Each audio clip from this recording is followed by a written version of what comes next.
The Daily Wire was founded in 2015 and grew astronomically in its first few years. By 2018, they were by far the most popular right-wing publisher on all of Facebook, and by 2021, their stories received more social media attention than any other news publisher, according to NPR. They made their headlines over the years from uncanceling conservatives that had been unjustly fired or hitting back at woke companies like Harry's Razors and Hershey's Chocolate. But as of yesterday, March 18th, co-CEO and co-founder Jeremy Boering is stepping down as CEO. Now, whether this was willingly or unwillingly doesn't really matter. It's a huge shakeup for someone who's as visible as Jeremy. And behind the scenes, quite honestly, things are not looking good. Two of their biggest stars, Candace Owens and Brett Cooper, have departed to considerable success elsewhere. Their daily content, streaming services, and film endeavors aren't making the impact that they used to. Now, it would be tempting to chalk this up to mismanagement and internal drama, but underneath, there's a bigger theme. Daily Wire was the disruption to legacy media. Young, informed millennials and Gen X have largely stopped watching cable TV and now consume their news via the internet. Daily Wire leapt on that trend right as it took off.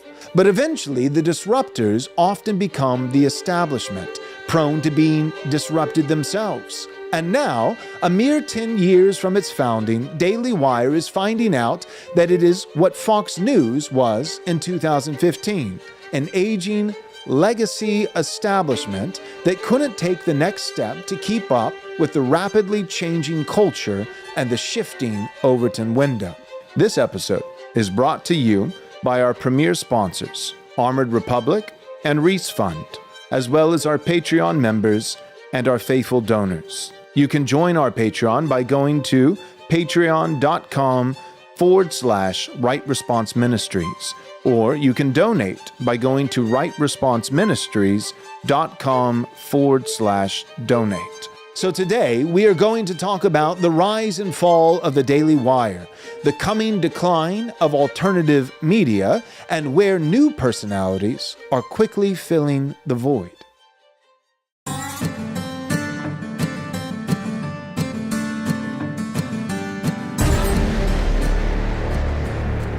Welcome back. Wednesday White Pill. It's good to be with you guys. Wednesday. Jeremy Boering is out. Patriots in control. No, just kidding. Big news yesterday. Not the JFK files, as big as that was.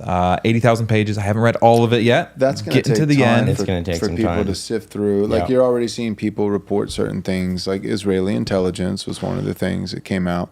But that one's going to take time for people to really glean something useful. A lot of it, too, is Xerox or scanned-in pages, too. So there's no just Control-F and search for whatever term or even Jack AI Ruby. has a hard time reading through that Yeah, sometimes. but now did we get that to distract from the fact we never got Epstein? Because that kind of we didn't give you what we promised. Who knows? But we'll give you this. I did see that JFK wrote a nice letter to Biden back when Biden was just a lowly senator. Did you guys see that? I just There saw the was a headline note of there it. that said they just had a snippet of it, and it was a letter from JFK to Biden. It said, "Dear Biden, I know you're a traitor," or something like that, and then it was cut off at that point. So Yeah. Wow. Yeah, he's been trouble for a while, even back as a senator. Not great. But that's not the topic of conversation today. Nope. Someday, maybe, Lord willing, we'll get all into it. But we're talking today about the Daily Wire. And just to rewind, why the Daily Wire, and why is it important that Jeremy Boering stepped down in the larger macro trend? At the end of the day, news media outlets, they rise and they fall. So why spend the time, right? Why spend some time talking about this? And I think it's interesting because we alluded to in the cold opening, this isn't just a single one-off example. You guys have to understand that Daily Wire has been, for better or for worse, the most successful conservative, and we'll put some air quotes around that one, conservative, but a conservative right-wing media. They've been the biggest one by the numbers that has emerged in the modern 2010s era. If you kind of rewind back, television was the big thing that changed the way Americans consumed media. And you can throw up graph number 1 here, but cable TV, it was in everyone's home. And everyone wasn't just watching, there was 600 shows to choose from. They had like 3. And you can see here that cable TV, in many ways, is the number of households that it occupied, that it peaked right around 2012, 2013. And the real decline from about 100 million homes, it's in about 100 million American homes, cable TV subscribers, where that decline starts is 2015. And that's the year that the Daily Wire starts. And that was a real important point where the turning happened. And people began more and more, they certainly were starting to, but they got less of their information from television, less of their information from legacy media. I mean, 2015, in many ways, that's when Trump was on. He was getting ready to run the primary. Early 2016, that's when the primaries happened. That was the time that he was saying, hey, these legacy media institutions, this media TV, cable TV, CNN, all of them, they're a bunch of liars. They've been established. I get that. They've been around. Your grandparents, your parents, this is where they got all their news from. Dumb. Bunk. And from 2015 to 2018, Daily Wire absolutely exploded. And so Jeremy Boering, Ben Shapiro, there's one other guy that helped to found it. They really took over, and they didn't just take over with a long march to the institutions. They didn't spend 20 years putting together a team and raising funds and slowly expanding. In a matter of 3 years. And I think a big part of that, and Christians need to know this to be able to think tactically. What happened? What changed? Technology changed. Technology changed, and people began consuming from their phones, which now have the ability to listen to things, to download things in a way an iPod Nano couldn't. They changed to using their phones to get information, and people started getting information from podcasts, and Daily Wire was right there. And it was a lot harder. I mean, now, podcasts are like children. They're too easy to make, and there's too many people that have them that shouldn't have them. I'm just kidding. But it's a lot easier to start a podcast today than it was in 2016, 2017, 2018. But their opportunistic bent is what propelled them so quickly to being so influential. Yeah, they were on the cutting edge of the technology at the time. I've been thinking for a while. It's kind of, it's interesting, the providence of God, that you're looking at half a millennia, almost exactly, from Luther. And so you think of like God oftentimes, he seems to sync up technological innovation with theological reformation. God, in his providence, has this pattern, it seems as though a pattern of syncing up providentially technological innovation with theological reformation. So you think of Luther, it's like, it's not just that Luther was, a titan intellectually and rhetorically, that he was gifted and intelligent and a persuasive speaker.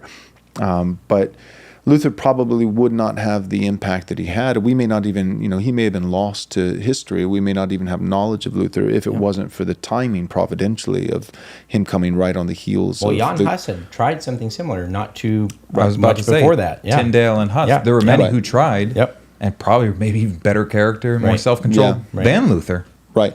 Yep. So the Gutenberg printing press opened up a whole new realm of opportunity, and it's also likened to our current moment in the sense that the Roman Catholic Church at that time was at the height of its corruption, right? Because people always, like a lot of times they're like, "What you're a fan of the Crusades? How dare you? Not a single Crusader. They're all in hell." Right. And it's like, what do you mean? Like because they were violent? No, because they didn't hold to the solus. Like something. They didn't hold the tulip. Like, I mean, that is, some people, it's sad, but like some Protestants, that really is their view of church history. It's no different than Mormons, right? It's like there's the first century church and they were faithful, and then all fidelity, Christian fidelity was lost.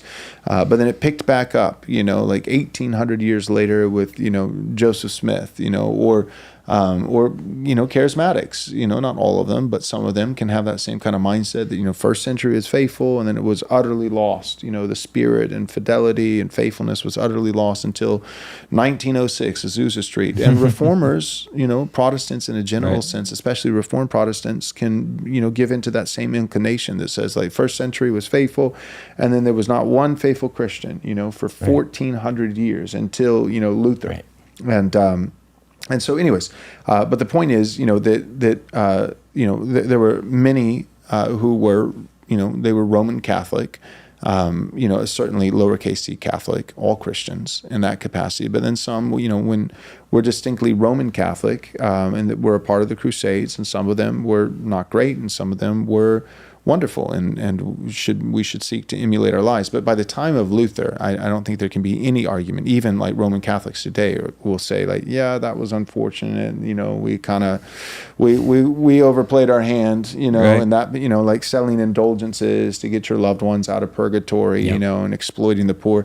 Like even still to this day, people are like, well, Protestants, they meet in an old Pizza Hut building, and they don't care anything for architecture. And meanwhile, us, Roman Catholics, we have these beautiful cathedrals, and it's like, well, my friend, the saying about old money. Well, like when you have 500-year-old money that you made off of widows and orphans and peasants by exploiting them, telling them, can you hear the screams, Tetzel? Like every time a coin in the coffer clings, a soul from purgatory springs. Can you hear the screams of your loved ones in hell? Give your, you wanted to eat today? Well, too bad. Give your tiny little copper coins, so that your dead grandma, isn't being tortured in purgatory any longer. Like when that's your financial system and strategy, and you do that 500 years ago, and then you build on the interest, and the like being able to invest that for half a millennia, then yeah, you can afford cathedrals. Okay. Like, okay, so you have nicer buildings, and we would like to, like, it doesn't mean it doesn't matter. Architecture does matter. Vaulted ceilings speak to the transcendence of God, all these things. We're working on it. Give us some time. So all that being said, the point is, you had a monopoly. This is what I'm getting at. You had a monopoly of power and a collection, centralized power with a monopoly on truth, right? So the Latin Vulgate, they had changed certain. It's not just that it was in Latin and that the common person was illiterate, and even if they could maybe read a little bit, they certainly couldn't read Latin. And not just that they couldn't read it, all the services were in Latin. People would literally go, like the term hocus pocus, like a wizard, casting some kind of spell. Ooh, hocus pocus.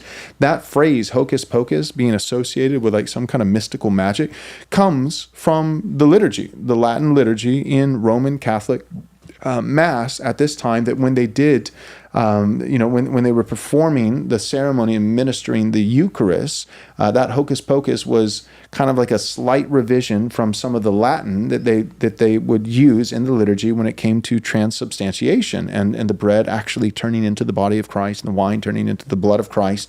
This is a time when you have, intinction, like they weren't even serving the full supper because those peasants and paupers, they can't be, they'll spill the wine, and it's the literal blood of Christ, and we can't be spilling Christ's blood on the floor, and so we're just going to give them a bread, and they only get half the supper. And this is from Catholics that like literally believe that this sacrament it's not imputed righteousness by faith that Protestants believe, but they literally believe that righteousness, grace was infused, and that the sacrament of the Eucharist, the whole Eucharist, not just the bread, but also the wine, was paramount to people's salvation. And yet they're like, you only get half of it, and if you go to hell, well, you won't go to hell, you'll go to purgatory, and then we'll make more money, because Good news, there's a way out of purgatory. Right, so then we'll, we'll pick the pockets of your children and your grandchildren, and so terrible time, not a great time. That said, that's not every Catholic who ever lived. We are not of the persuasion that there was no faithful gospel witness for 1,400 years. We are not that kind of Protestant, which I believe is a fairly insufferable type of Protestant. We like King Alfred. We like Duke Gregory. We we think that there were great men during that time, that God has always preserved a faithful remnant throughout all of Christian history. And we believe that the Dark Ages were probably just the fact that, secular modernists call them Dark Ages means they were probably, fairly decent time to be alive. So all that being said, here's the point. You have centralized power. That power is corrupt. That power has gained a monopoly on truth. Truth is not accessible to the common man. They can't even read the Bible. It's the Vulgate. It's in Latin. Not only was it only in Latin, they can't read, and they can't even understand Latin when it's spoken. But then even the Latin translation of the Bible, they had changed certain verses where the Bible would say "and repentance," and the Latin Vulgate would say "do penance." Mm-hmm. And so you have all this going on, and it's all organized, it's all centralized, it's all underneath one system with a clear hierarchy. And hierarchy is not inherently bad. It's a good thing. It's God's design. It's His order, but it can be corrupted. And so imagine like the old adage, finding a needle in a haystack. Well, at this time, you don't have a haystack. You have a nice sheath of hay. It's orderly. It's all put together. It's pristine, but there's no needle whatsoever. There's no needle, like it can't be found. And then what the Reformation gives you is a giant pile of hay, and it's disorderly and it's chaotic and it's Methodists, Episcopalians, Anglicans. It's a big mucky and mess. Luther knew this. They literally, I believe it was the Council of Trent that they said, if you do this, talking about translating the Bible into the vulgar, not vulgate, but the vulgar tongue, meaning the common tongue where people could read it in German and this and that and the other. If you do this, you will open up a floodgate of iniquity. And furthermore, what they were saying is that there's going to be 3,000 different denominations. And Luther didn't argue. He didn't say, no, that's not going to happen. Luther says, so be it. And not because he thinks that it's good, but Luther was saying, better to have 3,000 or 30,000, different denominations, better to have a chaotic, messy pile of hay where there's at least a few needles of truth that could actually be found than to have a nice organized sheath but there's no needle at all. And so you have centralized power. The power becomes corrupt. They have a monopoly on truth. And then God in his providence doesn't just use theological reformation, Luther, but technological innovation, the Gutenberg printing press, to disrupt it. The monopoly gets broken apart. The centralized and now corrupt power and gatekeepers get disrupted and fractured, and it's not just because some guy read his Bible and knew theology. It's also in the providence of God. It's because some other guy invented the printing press. And so now, 500 years later, that would be 2017, it's so funny because you were showing the chart, it's literally 500 years to the date. When you look at like the DailyWire in 2015 to 2018, exactly 500 years. Right. Half a millennia later, what do you have? Well, Al Gore invented the internet. We all know that. Thank God for Al Gore. Yeah, that's a gospel truth. There's no disputing that. But you have the not just the invention of the internet, but then on the heels of that, you have social media, and then you have all these things. And part of the reason DailyWire rose to power, because I remember those days. Now, I wasn't ready to be doing, to take advantage of it in the way that they did. So that window closed, and a lot of us missed it. But the whole algorithmic system of Facebook in particular was radically different. At that time, all the way up until about 2018, and you see that's when the decline, DailyWire was dominating specifically on that social media platform, Facebook. And the reason why was every single person who followed your page, who became a fan, every single person who followed your page, if you had 50,000 followers, you post something and it will be seen by 50,000 people. Right. Later on, it's like you could have 500,000 followers, and you could legitimately today you could have 500 followers on Facebook, and you could post something, and if the algorithm doesn't like it, it might be seen by 70, not 1,000, 70 people, and Facebook makes you pay for your own, to get your own content to your own fans that you've gathered. You have to now.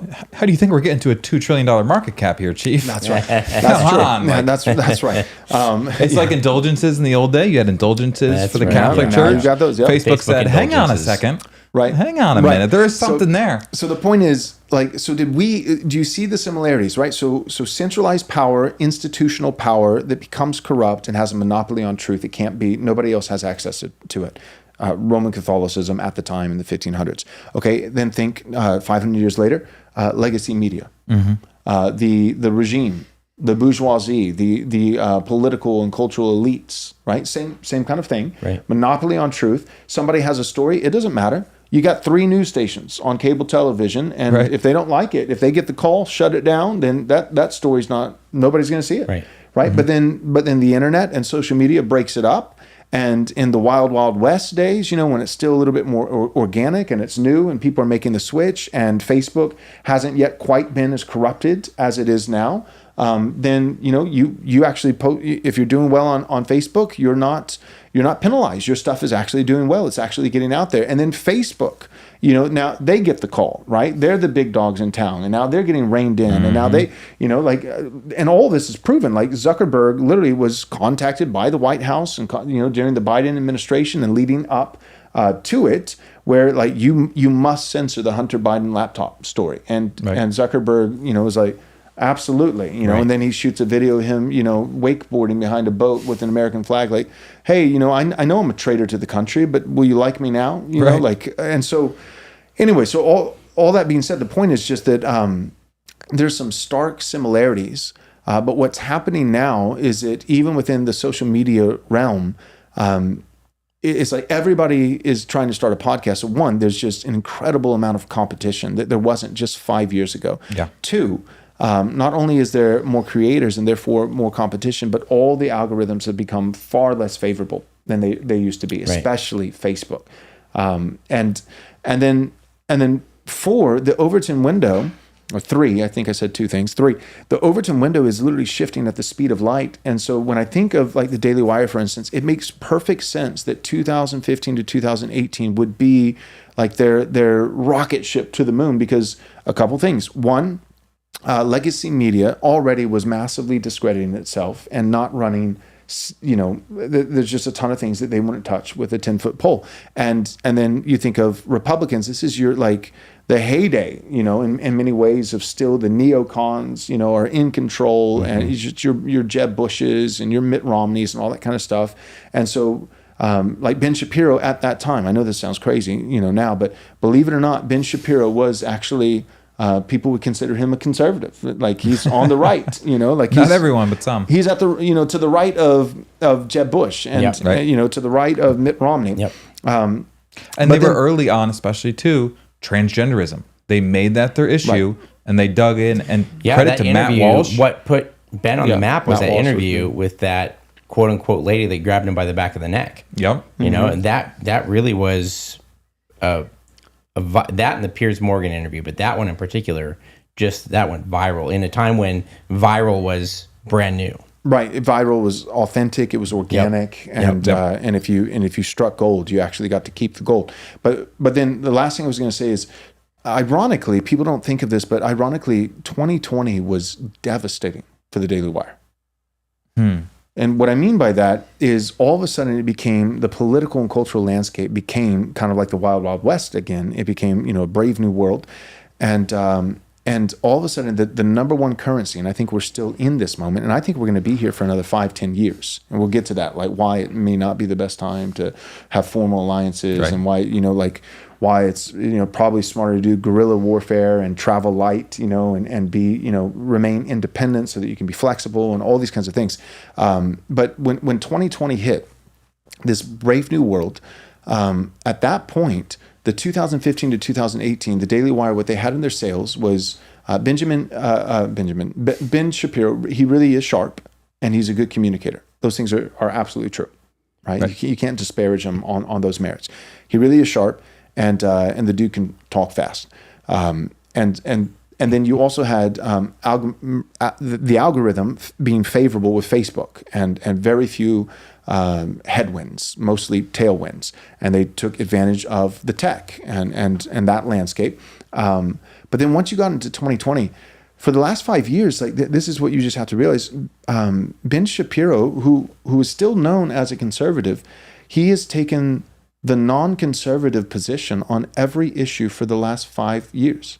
Right. The dude pushed the vaccine almost as hard as any liberal did. I mean, like he didn't take a stand on COVID. He didn't take a stand on vaccines. He didn't really take a stand on masks, not until months and months and months after the fact. Election fraud. Yeah, he wasn't going to war. Yep. Right, election fraud. Like Ben. Steven Crowder was. I remember. Yep. Daily Wire. Yeah, they're like, oh, we're not going to do this. I'm not going to say that the election was rigged. I don't think so. And then MAGA, George Floyd, MAGA, like. Even with our most recent election, Daily Wire was 100% shilling for Ron DeSantis. Yep. And don't get us wrong, we like Ron DeSantis. We think he's an excellent governor. Maybe I'm just going to say it. And I don't mean this negatively. If Ron DeSantis ever heard this, I think he's an excellent governor. I'm incredibly grateful for him. And I think he's, from everything that I've heard and everything that I see, I think he's a brother in Christ and a Christian man. Super grateful for that. I don't believe that man will ever be president.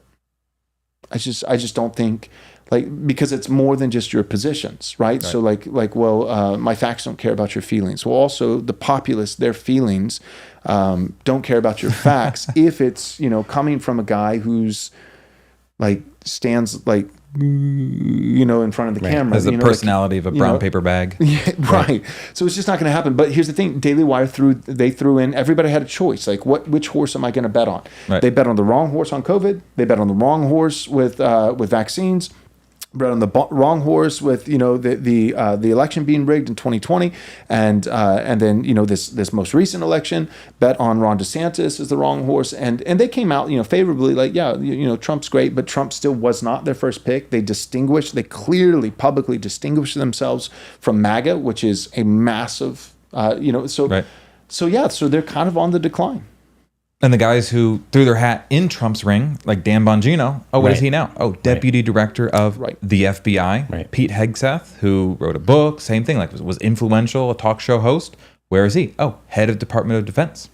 Yeah. Yep. If you have anything to add, Michael, I had one more thought. But only just that one of the lessons here, the reason we're talking about this is we're trying to just help Christians and help conservatives think carefully about where we are in our nation's history and even the cultural moment and how to react. But part of the reality is simply the Daily Wire threw their hat in the ring. I'm just thinking of MAGA and DeSantis with the wrong guy.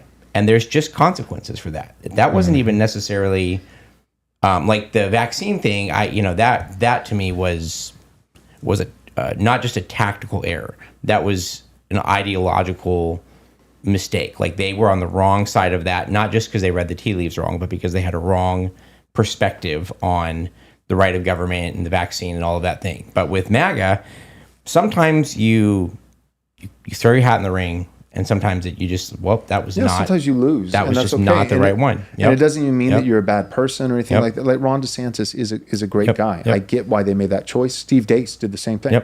And Steve Deace lost some followers over it. He bet on Ron DeSantis. He said no to MAGA. And Steve Deace would tell you, and he said it publicly on his show several times, like, they paid a cost. They lost some followers. But Steve Deace is, similar to the Daily Wire in the sense that there are, I think, clearly some distinctions between them, but similar in the sense that when it became clear, like, Trump won the primaries, Steve Deace was like, all right, well, we're voting for Trump, and then he worked really hard. So then, and in terms of numerically, it hurt him because he lost on both sides of the equation. So he lost a lot of MAGA guys when he supported DeSantis. And then once it was clear that Trump was the only runner, Deace did the right thing. He did the right thing. He said, guys, okay, well, like, Kamala has to lose, and Trump is not a terrible guy. We do support Trump. We just thought DeSantis was better. So now we're getting behind Trump. And then all your never Trumpers who liked DeSantis were like, how could you possibly say anything positive about Trump? And so then he lost. So he lost the MAGA guys when he went for DeSantis. Then he lost the DeSantis guys when he just did the practical, logical thing once DeSantis didn't have a path to victory and it was over. And so so there's all those kinds of things. Back to COVID and vaccines, just real quick. I think Ben Shapiro being one of the primary faces of the Daily Wire, and co-founding it with Jeremy Boering. Before, like, Matt Walsh, grew to stardom quickly, but there were some significant things, projects along the way, like What is a Woman, these kinds of things. And so for a while, it was like Matt Walsh was an afterthought, compared to Ben Shapiro. Right. Like, I remember when Ben Shapiro had 3 million, people on YouTube, and Matt Walsh had like 400,000, and it wasn't even close. Whereas now, like, a lot of people would probably side with Matt Walsh over Ben Shapiro, myself included. Yep. I think Matt Walsh and Michael Knowles, for that matter, I think both of them, it's probably going to be like Tucker Carlson and Fox. Yeah. Like, I think it's not if, it's just a matter of when. It could be, 2 months. I wouldn't be shocked if it's 2 months. Or it could be 2 years, where all of a sudden they're going to set out and they're going to do the very thing we'll be talking about a little bit more later in terms of strategy. And they're going to fly independently. They're going to do their own thing. Same as Candace, same as Tucker. I think that's inevitable. But real quick with the vaccines, with Ben Shapiro, it's like he took this position that was very favorable of the vaccines. Like, like, he admitted, he gave himself a couple caveats and said, like, if you're a perfectly healthy, 25-year-old. Are you talking about COVID specifically? Mm-hmm, COVID. So I'm talking about vaccines in general, where he said the state cannot go into your house and force a needle into your kid's arm. But if you expect your kid to be participating in public with other kids, then that's, you must comply. Same concept. And on the COVID vaccine, tweeted out, get the vaccine, you dopes. literally tweeted that out. And so he would say like, yeah, if you're healthy, but then he would immediately follow it up by saying, yeah, but we, my parents are elderly and they're a regular part of our lives. And so that's why me and my wife, we got the vaccine, all this stuff. But my point is that like, I think part of that for Shapiro, if I had to guess, this is speculation, but I think it's, it's reasonable speculation, but his wife is a doctor. And so it's like, I think, she, has he mentioned that at all on his show? How would you know that? That's like groundbreaking. Yeah, you were researching in the early hours. You almost had me, Wes. But you have a wife who is a doctor and a female doctor nonetheless. And like, if you're a woman who's a doctor in the medical field, statistically speaking, I'm not saying every single one of them, but statistically, you're a lib. Right. I mean, few exemptions. Is that a fair? I think that's a fair assessment. If you're a woman who is a doctor in the medical field, you're probably on that spectrum of conservative to liberal. You're probably a little bit on the liberal side. Your peer group is going to be a lot of individuals that lean much more liberal from the American Medical Association, from the conferences they go to. So at the very least, we could say an individual that's not sympathetic that way is fighting against the trend. And I would imagine that if this is my wife, I'm probably leaning on her, deferring to her and her medical expertise in this area in 2020. And that I don't think that worked out for him. So. Well, we say all that about technology to say something is happening, I think, of the same caliber right now. So we talked about how hard it would be, for example, to start a show and to start a podcast in 2015. I remember 2009, 2010, editing video in like Adobe After Effects. Yep. The things that are possible right now. Yep. One of the reasons all these creators are exploding, and there's more of them. There's more videos, there's more content coming out, more all this, that, or the other, is all of the tools, and especially powered by AI, are changing the game again. So again, before 2017, 2018, 2019, if you wanted to have a studio and you wanted it to look semi-good, you wanted to have cuts, you wanted to make clips of it and pull them out, that was hours and hours and hours of work, and a single individual couldn't do it. But now there are single solo dudes. Yep. It's just them. They don't have a team. They don't have even all that much, like expertise and all of that. And they're able to pump out content. And they're not able to just pump out content and hope someday they get monetized. They're able to then start a Patreon account, and then they teach logic classes. And so if you're thinking about this, you're like, man, that sucks. I missed the boat. 2015, 2016, DailyWire jumped on it. I mean, they're worth, we'll get into how much they may actually be worth. But they've made their millions in their time. And it's like, see, there it is. Us plebeians, we missed the boat again and again. The game is rigged. No, the same thing is happening right now. There's tons of investment. There's tons of economic headwinds from Trump. And AI is taking a ton of tasks. And AI is scary. There are some ethical considerations that come along with it. Yep. But there are tons of different things that would be too time consuming for you to do just 5 years ago. Just 5 years ago, if you had something to say and you wanted to get it out, it would be too time consuming to do. And that's all changed. And there are tools now to make it look better, to make it easier. There's tools out there now to auto clip and auto pull shorts that you can be pumping out on platforms like TikTok and Instagram. And you can bemoan that it's like this. That feels, like, that takes time. And that feels, like clickbaity. Like, do we want to win or not? Right. Like DailyWire didn't sit there and go like, podcast, who's going to pull up their phone and use that? Or like, are we really going to do a show every single day of the week and put it on Facebook? They didn't sit there and think about that and go, well, we'll stay reserved.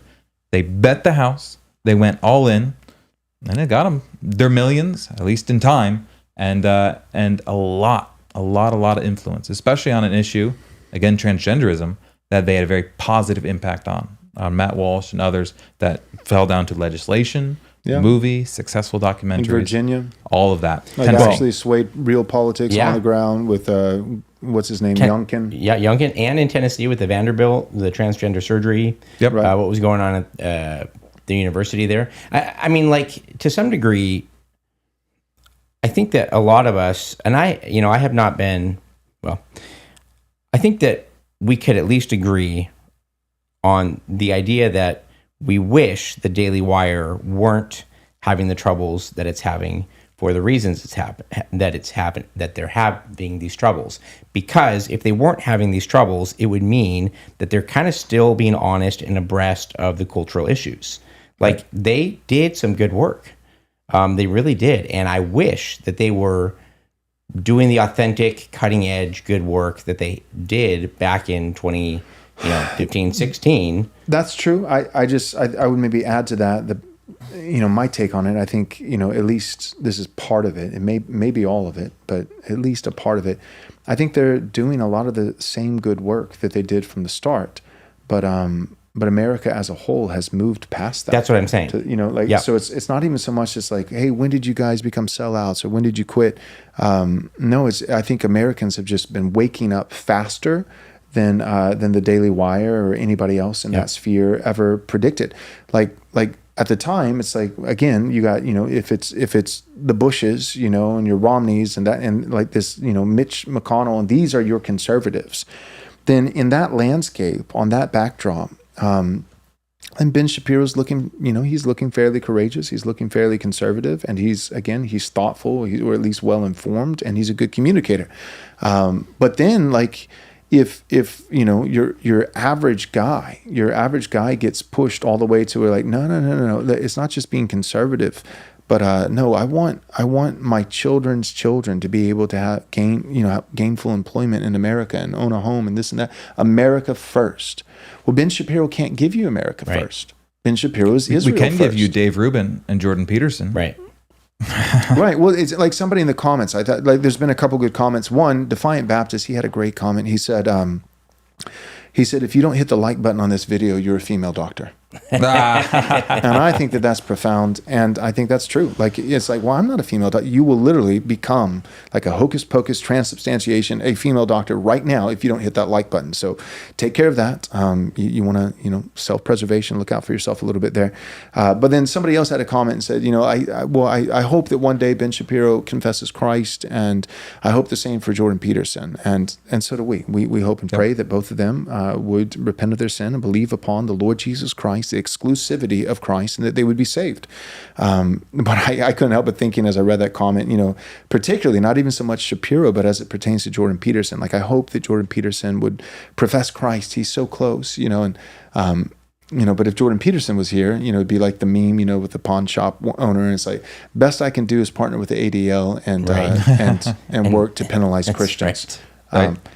That's the conservative, right? With conservatives like this, who needs liberals? And Dave Rubin, again, like, openly gay, and him and his husband bragging about adopting twin humans. boys. Like, here's your conservatives, drink up. Like, and lest we forget, I don't want to be too harsh, but this is true, and it matters, and people need to be aware. Like, Ben Zeisloff is a friend. He works for the Sentinel. The Sentinel's doing good work. We've got friends over there. But the reason he works for the Sentinel is because he used to work for the DailyWire, and he lost his job. And why did he lose his job? Back to, our thumbnail and our part of our focus on today's episode. He lost it specifically because of Jeremy Boering. Ben Shapiro ran an article. He's a great... Ben Zeisloff ran an article. Zeisloff, I'm sorry. Ben Zeisloff, he's a Zoomer. He's young, but incredibly gifted, sharp, competent, and a great writer. And he can just, some guys are machines, in terms of their capacity. He can just pump out articles. And so he wrote, was right there at the speed of light with a story that dropped with The Chosen, the TV show. The Chosen, there were pictures where, right there on the set, just barely out of the camera shot, there were gay pride flags. It's like, here's this Christian show about Jesus, and there already had been plenty of debate by this point with a lot of Christians saying, this isn't, what they're doing with the scripture and the license that they're taking, and like, this is, now, for us, we're like, we're not chosen respecters. The whole thing is a second, commandment violation. Like, we, none of us even considered it to begin with. But some Christians who liked it at first, maybe season 1 or something, we're starting to wise up and say, I don't know how Christian this really is. Like, this is like a woke Jesus. He's an inclusivity, diversity Jesus. This is a woke leftist Jesus. So there was already this debate going back and forth about whether The Chosen was good or whether it was bad, if it's conservative or if it's woke, if it's biblically faithful or if it's taking too much license and actually perverting, the message of Scripture. And then this story drops where there were pictures on social media that were publicly sourced where people who work for The Chosen, like maybe it was a cameraman or whatever, but people on the set had taken pictures, and you see these rainbow flags, and they're clearly pride flags. And so Ben ran with a story saying, yeah, The Chosen, that's supposed to be a Christian TV show, supports gay pride. Or at least their staff does, right. Or they allow some of their staff to have their pride flags on the set. And a lot of people got upset because there's a lot of, fake normie, professing Christians and conservatives that are like, we love The Chosen. How dare you? And that's your same audience. Let's just be honest that like, if that's a Venn diagram, then that bad boy is a circle of guys who like the Daily Wire and guys who like The Chosen. And Jeremy's a businessman. He knows that, right? So he started getting a lot of flack. Like, why did the Daily Wire run a story against The Chosen? The Chosen is the embodiment of Christ. The Venn diagram is a circle. And the Daily Wire is what true conservatism is all about. And you got to do something about this. And so Jeremy Boering, without even giving it a second thought, he wasted no time and publicly threw Ben Zeislot, fired him, and said, "I'm ashamed that I can't believe we ran. This is a disgusting piece. This is a disgusting piece, and I'm ashamed that we ran it." And like, well, here's the thing, like, that's fine if you're CNN or whatever, like, And Jeremy Boering claims to be a Christian. Even if you're Fox, so this but is not Jeremy someone who's religiously Jewish or Christian. anything. And a conservative. Claims to be a Christian. An evangelical Christian. That's his claim, and he's been saying that for years. And so like, you're an evangelical Christian, and you just fired a young 20-something-year-old Christian man for doing his job. Right. He didn't make it up. It wasn't fake news. It was a real story. There's a Christian TV show with a huge Christian following that really is suspect in what it's promulgating. And then here's some of the evidence, because we have now camera photos behind the scenes with gay pride flags, flying in the wind. And a Christian employee runs that true story that Christians should be aware of. Right. If you're going to watch The Chosen, you should be aware that at least some portion of their staff is gay. Like, you should probably know that. And Jeremy, openly so. Mm-hmm. Like campaigning, there's the flag on the set as we're shooting the show. Yep. I'm shooting Jesus over here, and I've got my gay pride flag over there.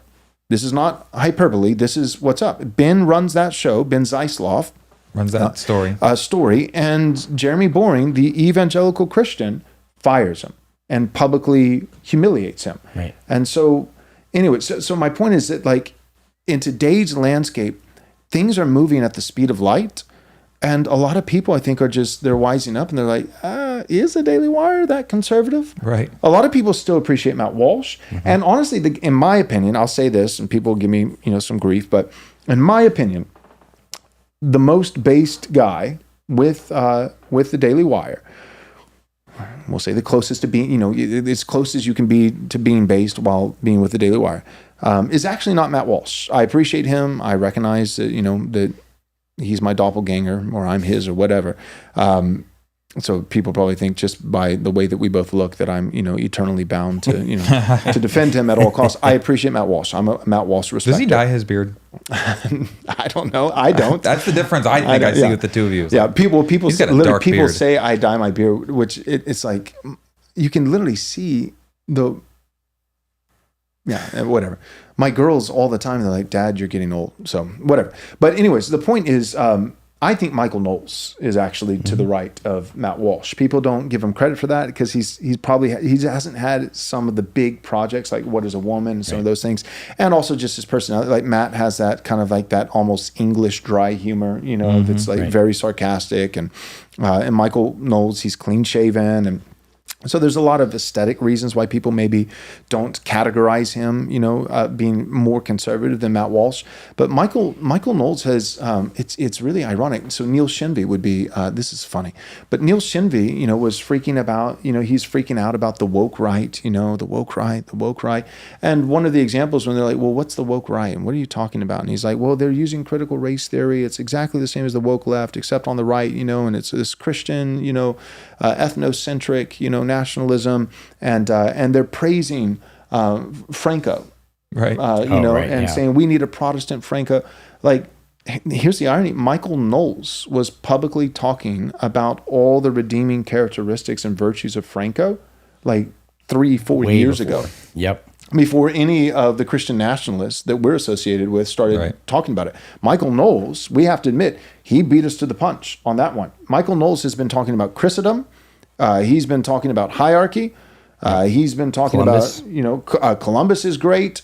Franco is great.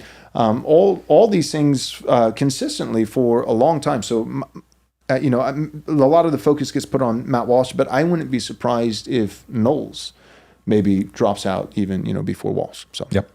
Let's hit our first commercial break, and we'll get back. We'll talk more about Jeremy, the supposed God King. Our sponsor, Private Family Banking, wants to help you with one money move that'll implicate itself in multi-generational wealth building starting the first day. They help you to avoid taxation and to draw compound interest to your money. Now, if you're a high net worth individual, someone who has maybe even $10 million in net worth, then they can help you even more. W-2 workers, contract workers, business owners, it's all about cash flow and making tax-deferred gains on all your money for the rest of your life. Don't avoid this. It's a big move, but it's a great time to make it. Click the link below and you can get on Chuck DeLauterante's calendar and he'll go over your background and what you want to accomplish. And he's going to help model a program that exactly fits your needs. So go ahead and send an email to chuck@privatefamilybanking.com. Again, that's chuck@privatefamilybanking.com, or you can click the link below. Make a free discovery call now. Private Family Banking invites you to join their email list right now to enter into a drawing to win 2 free admission tickets to our Christ is King How to Defeat Trash World Conference that's taking place April 3rd, 4th, and 5th of the year of our Lord 2025. Now, you can enter to win by simply sending an email to banking@privatefamilybanking.com. Again, send an email to banking@privatefamilybanking.com with the subject line that says April ticket giveaway. Okay? Then provide simply your full name and your phone contact information, and you'll be entered into the contest to win not 1, but 2 free tickets for our conference. America is a country that was founded for the purpose of allowing Christians to do their duty before God and not to have their consciences ruled by the doctrines and commandments of men. Reese Fund exists in order to see the 10 Commandments properly applied, not just as a plaque on the wall, but to actually be used in business as though they're commandments from God that we're supposed to obey. Our goal is to find businesses and to buy them and to build them up. We want to find manufacturing businesses and use them to make sure that we can maintain our capacity to do things here. Reese Fund, Christian capital, boldly deployed. All right. Well, I did want to get into some of the actual details about Jeremy Boering leaving as co-CEO because it's what the topic is about, and I think it's instructive, especially for men that look to start businesses or to start media. Jeremy Boering, I think, is in many ways an example of what not to do. And so Candace Owens had a good episode on this yesterday, but she gave a lot of details. She obviously knows him personally. She worked at the DailyWire from 2020 to 2024. But Jeremy Boering is unique in that he's always typically been a publicly facing CEO, a publicly facing executive. A lot of executives prefer to not be as publicly facing, not comment as much because they carry the weight of the brand with them. But Jeremy has always had, in many ways, and you could say this would be his downfall, he's had a big ego. He wanted to make it in acting. He wanted to make it in Hollywood. He's always wanted to make movies. And Daily Wire was, as we kind of tied it to with the technology, the changing trends, it was his kind of, rod, I don't know if you call it like rod in the fire, iron in the fire, that he struck lightning with, and he was successful. And they did a couple different things. So I remember Gina Carano, for example, was fired from Daily Wire Plus from Disney Plus. From Disney. Disney Plus. So from Disney Plus. Yep. Which she probably said something as like, you're not a monster if you vote for Trump or something like that. Like something very mild. It was a tweet where it was about transgenderism again, and that's that's been their MO, and they've done well on that issue. And so she said something about like my pronouns are beep boop beep boop. Like it was that mild. It was just making fun of like a transgender droid because she was in Star Wars, the Mandalorian. Yep. So they picked up her for a movie which, to be honest, like nobody really remembered. They made a couple other movies: Shut In, Run, Fight, Hide. They also just bought the rights to one movie and released it. Like one of them, they didn't make. They just Well, and all of those, like, what do they have in common, right? So Run, Hide, Fight, or the one with Gina Carano. Yeah. Like, it's like, we're conservative. We're the Daily Wire. We're conservative. We've had enough with transgenderism. And so we're going to make a movie with fighters, and the lead protagonist is going to be a chick. Yep. It's like, are you that conservative? That's what those movies were. They ran a number of anti-cancellation campaigns too. So Harry's Razors canceled Michael Knowles for being based. They were a sponsor and they canceled him. And so Jeremy came out and said, well, this is our great opportunity to launch our own brand of razors. And he put out a very risque video. I remember a lot of Christians at the time commented, why is a professing Christian putting out a video where he's surrounded by lingerie models? Right. So same thing with Hershey's. So Hershey's, they did something with a transgender man on National Women's Day, and they're like, no. Instead of woke chocolate, you get non-woke chocolate, and so they launched their own chocolate company. So they've always been trying these different things to latch on and do it. But what it really appears there in Nashville, where the headquarters is that Jeremy is very controlling. And this is a number of people inside who have said this. And that the Daily Wire, a lot of people are unhappy with it. So Candace Owens, for example, was fired. It was a year ago, practically, to yesterday. She was fired around the time that the first Christ is King controversy was spiraling. Yep, the first Christ is King controversy, and she was one of their biggest stars. Yeah, she was. But ego, the platform, the business, the institution, they couldn't have that. Same thing, we don't know all the details of it, but Brett Cooper was one of their biggest stars. And she left, and in a weird kind of way, Jeremy almost blamed the Daily Wire viewership. They plugged in someone else who would help co-host Brett's show. Said, no, we'll just plug this in. It'll be just like the same, which you ultimately don't get to do. That doesn't happen. Like, they literally thought the show will go on. Right. Like, the show will go on. It'll get all its views. We'll just replace her with some other chick. Yep. And but then what we're finding, and this gets into a good point of like our larger conversation, but what we're finding is that audiences are actually a little bit more loyal than someone like Jeremy Boering suspected. They didn't just stick around like, oh, it's the same time slot, it's the same show. No, the audience is real people who really did appreciate Brett Cooper. And when they got rid of Brett Cooper, whatever was going on there, and it doesn't seem like it was entirely amicable, when Brett Cooper was pushed out, which is what it looked like, then guess what? The audience did not side with the institution, with the machine, with the company. They sided with the person. They followed Brett Cooper. Yep. Same with Candace. I was about to say, through Candace, through Ben Zeisloff, through Brett Cooper, the theme that emerges again and again from people inside the Daily Wire is that he really, as a CEO, co-CEO, he co-CEOs with someone else, was taking the company in a bad direction. There's been a number of movies, so they were supposed to do a Snow White movie with Brett Cooper. Yeah. Right. Doesn't look like that'll be happening. Something north of $50 million is being spent to fund Jeremy's dream of a Pendragon Cycle series. Is that the title of it, Michael? Yep. Pendragon Cycle. It was supposed to release last year because they have a streaming service, the Daily Wire Plus. It's now millions of dollars over budget. It's over a year late. And his supposed departure from CEO was to focus his creativity there. Now, everything about it, we don't have to get into the details of it, but whether it's things that Ben said, the new incoming full-time CEO said, nothing about this appears to be voluntary. That Jeremy himself came forward and said, you know, things are going great, and I love the direction things are going, and I want to step off and do some of the things that I've really wanted to do for a while. Much about this seems, as if we're to understand the reports that are correct, even that Pendragon series is being moved off-site because Jeremy Boering is not being let back into the company. And so as soon as it happens... Well, I even heard, this is, hear this word, allegedly, okay? So, but I've heard from some sources behind the scenes that it's like, oh, well, it's amicable. He's just taking a new position at the Daily Wire. He's just no longer going to be the CEO. But then I've heard from other sources offline that at least for a hot minute there, he wasn't permitted inside the building. Mm-hmm. And so we're at the 10-year mark, 2015 to 2025. And by the time Matt Walsh and Michael Knowles leave, which, like we said earlier, it seems to be a matter of if, not when, that will be the end of Daily Wire as we know it.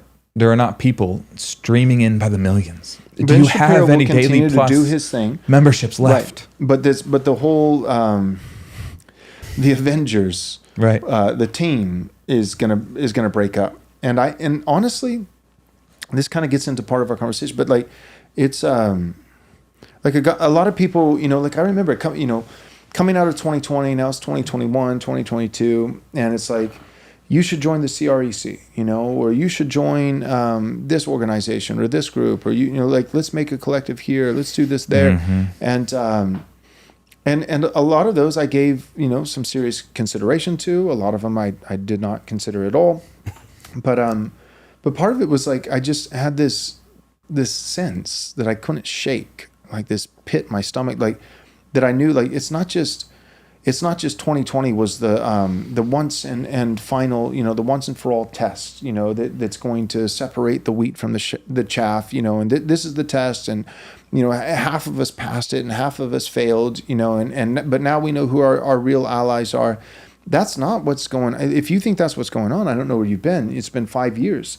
No, it's like every 6 months the Lord gives us another test in His providence, another test, and people continue, like partnerships continue to break apart. People continue to go separate ways and fall on separate sides of this issue or that issue. So it's like 2020 and COVID and woke wars won. And like you're looking around, you got a lot of allies. You got James Lindsay, for goodness sake. I mean, we got Michael, got the whole O'Fallon. Team together. Yeah, the old gang. We're all together. And then Michael O'Fallon, James Lindsay, even Neil Shinvey. I mean, his pastor's woke, and I can't really square that peg with J.D. Greer, but Neil Shinvey, he's definitely not woke. He's been doing the reading, even though he faithfully supports his woke pastor, who literally almost single-handedly smuggled wokeness into the SBC. But Neil Shinvey's not woke. He's based. And you've got James Lindsay, he's based. And that's 2020, that's 2015, 16, 17 for some of the early guys. And then 18, 19, 20, that's woke wars won. But we're not there anymore. Then it became, it was more than just a meritocracy, like may the best man win. A lot of the backlash that you saw against H-1B, for instance, over the Christmas holidays and all that, piling on with Vivek, who is not America first. That was not, woke wars won. That would have been enough. Vivek he was thinking in the woke wars one mindset. He's right. Like, look, just may the best man win. And you know what? It's not my fault, but Americans are lazy. They're not really that smart. And we all know that the future Einsteins, they're all in India. We need the genius of the Indian people if America's going to be successful, and just beat them. If you want to beat them, if you want a job, then all I'm saying, my fellow Americans, hello, my fellow Americans, let me finish worshiping, 3 million Hindu gods, but hello, my fellow Americans, I'm just like you. My name's Vivek, and I'm not replacing you. All I'm saying is that if you want a job, it's just going to be a fair meritocracy, and you just need to compete with, like 7.5 billion other people in every other country of the world. And guess what? That dog won't hunt. Not today. In 2025. Today. We're done with that. Well, for guys, with woke wars one, the guys who is like, that's as far as they wanted to go, just a raw meritocracy. Like for your James Lindsays and those kinds of guys, your Neil Shinveys, they're like, well, I don't understand. What's the problem with that? Like, you mean America first means that you're going to prefer heritage Americans? I thought America first just meant like the sports team, like that America's a sports team and anybody from anywhere in the world, right? Well, we all know that what it means to be an American is just to be someone with American citizenship. And so therefore, what is India other than 1.3 billion potential Americans? They just need to get here. They're just there actually are no other nations. There's just America and potential America, and that's the whole world. And the idea that we would say, no. We don't have animus, racial animus or national animus towards anybody else. I don't hate anybody else, but I love my people more. I have a preference, and it's not inherently evil. I believe it's actually mandated. It would be wrong not to. I have a preference for my people, my countrymen, and certainly my children and my grandchildren. And I don't want my grandchildren to have to compete for their inheritance with the rest of the world that their ancestors, their fathers didn't own it. The founders were very clear. What are we doing all this for? For us and our posterity. They weren't doing it for 1.3 billion potential Americans, aka India. And so that's where we are now, is that the discourse is continuing to progress. It's continuing to develop. Now, a lot of these guys with Woke Wars 1, who actually were on our side, well, it turns out at the end of the day, they're just 1980s Democrats. Like they're no further to the right than Bill Clinton. Like they're not actually conservative. They're not paleo conservatives. They hate Buchanan. And so now as the discourse is moving forward and we're starting to have these conversations about Heritage America and what does it actually mean? We had What is a Woman? We need a documentary of what is an American. What is an American? Is it just anybody from anywhere who attains American citizenship? Or does it actually mean something? Does it speak to heritage? Does it speak to home? Does it speak to legacy and lineage and all these different things? And so a lot of guys, they weren't on board for that. They were your conservatives who are like, we just want, we don't like BLM. And part of it was like, let's just be honest, part of it is money. Part of it is like, we don't like BLM because it's kind of disrupting, the GDP must go up. Right. Part of the reason why they actually, they're not global. They'll speak against globalism in the sense that like they're not supportive of the the WEC, the World Economic Forum, or they don't want to they aren't particularly fond of China. So everybody who who's to the right of them they think is a Chinese spy or whatever. But part of their incentive, it's pretty clear, is they're not that conservative. They still want cheap labor. They want to be able to outsource outside of the United States, make widgets for, a fraction, pennies on the dollar, and have the GDP go up. Whereas we're like, no, if the stock market is going down, which it currently is, and we have to suffer a little bit because we've been, eating off the silver spoon of globalism for decades and decades and decades. If things have to get momentarily worse in the short run so they can be better in the long run for our children, we'll actually pay that cost. That mindset is completely foreign to an entire generation known as boomers. Wait, you're saying that we would temporarily suffer. My generation would, Joel, you're telling me you would be content for you and your wife's generation to suffer so that your children's generation could have it better than you? It's been the story since the beginning. It's like, well, that's every generation of Americans until the boomers, and so anyway, so the point is, it's like, well, join the CRAC or join this or join that. You're on the same side of COVID. We'll see. Like 4 years later, though, I'm being called, revoice for Nazis. Right. That one didn't take long. And so here's the deal. What I've realized is this is just a general piece of counsel. Do with it what you will. But you don't have to anathematize people. You don't have to hate people to your left. You don't have to hate people to your right. But I would strongly urge, be slow when it comes to forming, especially formal alliances. Be slow, because this was not a one-size-fits-all, once and for all test that the Lord gave us in 2020.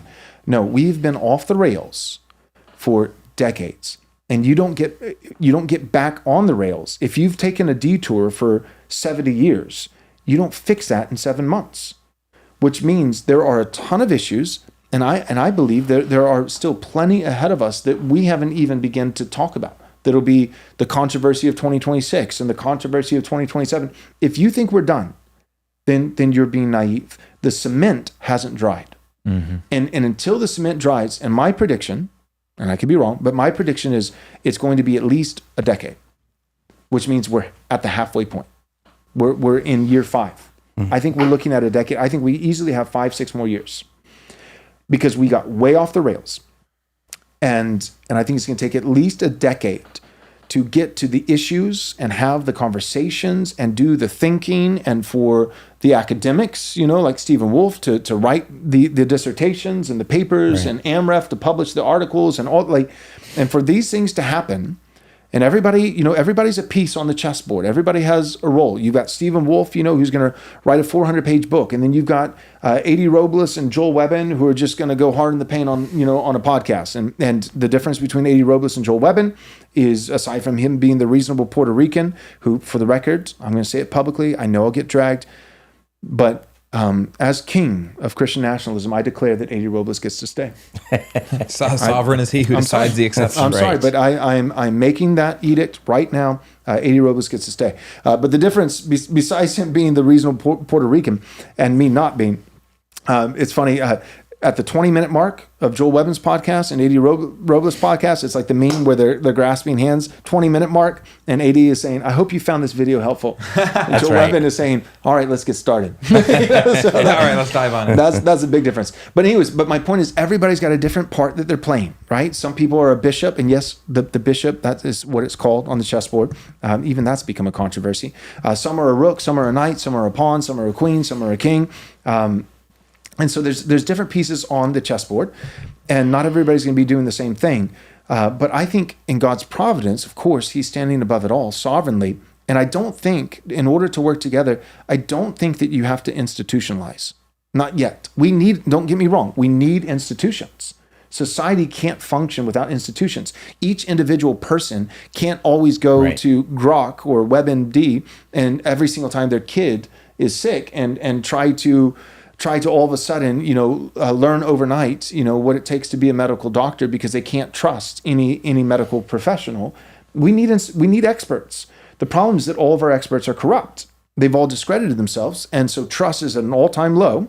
But we do need medical institutions, media institutions. We need the church institute. Right. And so I'm grateful for like William Wolf right now, today, pictures of him in the White House, in the Oval Office, praying with some other faith advisors, some of them, not great, but I'm glad William's there, praying for Donald Trump. I can't believe the ERLC didn't get the call. But that's right. Mm-hmm. So William is like, look, it can't just be William. I need some kind of institution. So he worked really hard to build, Baptist conservative leaders. And to replace Center for Baptist Leadership. Center for Baptist Leadership. Thank you. CBL, Center for Baptist Leadership, to replace Brent Leatherwood and the ERLC that's teamed up with Russell Moore. They're not conservative at all. They are enemies, absolute opponents of anything that has to do with literally with truth. Put their reputation online to kill a bill that would stop the murder of children in Louisiana. To kill an abolitionist what they bill. did. That's right. They also were, Brent Leatherwood was integral in keeping the manifesto from the transgender shooter under wraps. So which is a national story. Right. So and he was like, that can't get out because then people might make the connection that maybe hopping up a teenager on hormones might lead towards that their body gun violence. Is not tuned to. Right. So estrogen versus testosterone. Right. It's literally like the... could have negative effects. What was his name? I always forget. The comedian, he died recently. Norm Macdonald. It's literally doing the Norm Macdonald, bit where he's like, the thing that scares me the most is that there might be, an Islamic terrorist attack that kills 1 or even 2 million Americans. And could you imagine the anti-Islamic sentiment that people might have afterwards? And towards he's doing peaceful this. Muslims. I think he did it on like The View or something like that. And he does it the way he does comedy with a serious face. And they're like, oh yeah, that would be terrible. Could you imagine how many people would think negatively of Muslims? And his point, he's being sarcastic, but his point is, people are more concerned about that than what he just said. 1 to 2 million Americans killed. And so, but that's Brent Leatherwood. That is like, he is literally the Norm Macdonald joke. He's like, we can't get this manifesto out there. Could you imagine that, Christians might have a negative view of transgenderism? And what he's not thinking is, can you imagine that children were just mowed down with an assault weapon by a deranged person who was out of their mind and hopped up on chemicals? So anyways, let's show that graph. Actually, this is cool because Nate, this is actually graph 2. DailyWire and their work, this is how you can kind of see that things are changing. So you had the big upswing, and then DailyWire 2018, 2019, 2020 really pushed against it. So each one of these metrics, I know some of them look like they're increasing, and it's like, oh, is that support? If you read carefully, so the support for requiring individuals to compete on the sports team that matches who they are, male or female, increased across Republicans and Democrats. This is 2022 to 2025, making it illegal to provide minors with care for gender transition. Support for that increased across all categories, 2022 to 2025, requiring them to use public bathrooms that match how they were born, making it illegal for public school districts to teach about gender identity. Support for that increased. Support for that increased.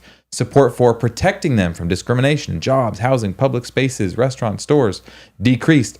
10% decrease for Democrats. 10% less said, I don't know that we need to protect them. Decreased 2022 to 2025. Requiring health insurance companies to cover medical care for gender transitions. decreased on all counts. Every single one of these counts, the decrease is, as we would view it, positive. And that was the fight, but it was only a fight maybe for 8 years. That was one of the tests. But as you're saying, there's more tests. Will it be America first, or will it be America, the sports team? So just to put some flesh on the bones of, this was a real fight, and we've actually, by God's grace, we've won it. I don't think tomorrow people are not going to wake up. Right. 99% of them be like, you know what? We are not doing enough. Like, this battle has legitimately been won, and it was movies. Like, What is a Woman? And it was Matt Walsh's hard stance against it that contributed in part, along with other things that legislators and other people that were influential did. But we won that fight. But guys, there's so many more fights to be had. I heard today, it was a really great comment. Someone said, we may have won the battle on the question of what is a woman, but the question that's now being asked that the more neocons can't handle is, we're asking, what's the role of a woman? Why is a woman? Yep. Nathan, can you go to our chat? Somebody posted it, and maybe you can look, not the chat, the live chat, but somebody posted it in our Signal chat, one of many. You know which one I'm talking about. But it's a picture. It's like on one side is Matt Walsh saying, "What is a woman?" And then on the other side is me, and it looks very similar, saying, "Why is a woman?" Yes, exactly. Yeah. And just for the record, it's comical, but I'm not saying why is a woman, like, why do why do we have to have women? But I'm saying that, what is the telos? What's the teleo? Yeah, exactly. Like, what is the purpose? In the same way, the question needs to be asked, like, what is the purpose of a man? Right. But that is kind of where the discourse is. We've moved from, what is a woman, to, okay, why is a woman? Am I a racist? What is a racist? What is a racist? Yeah. Like, what that's is the an next American? step of it. What is an American? Yeah, we've moved from what was the founding of America to what is an American? So, and that you have to see this, guys. This is good. Right. Like, I understand that, like, it's uncomfortable at times, and there are some guys who will be a mile to your right, and you're like, oh my gosh, I can't believe he said that, and I definitely disagree with that, and I think that's. But the overall discourse, and we're not condoning any individual guy. We're not saying that, this guy, everything he says, it's wonderful, we're so glad.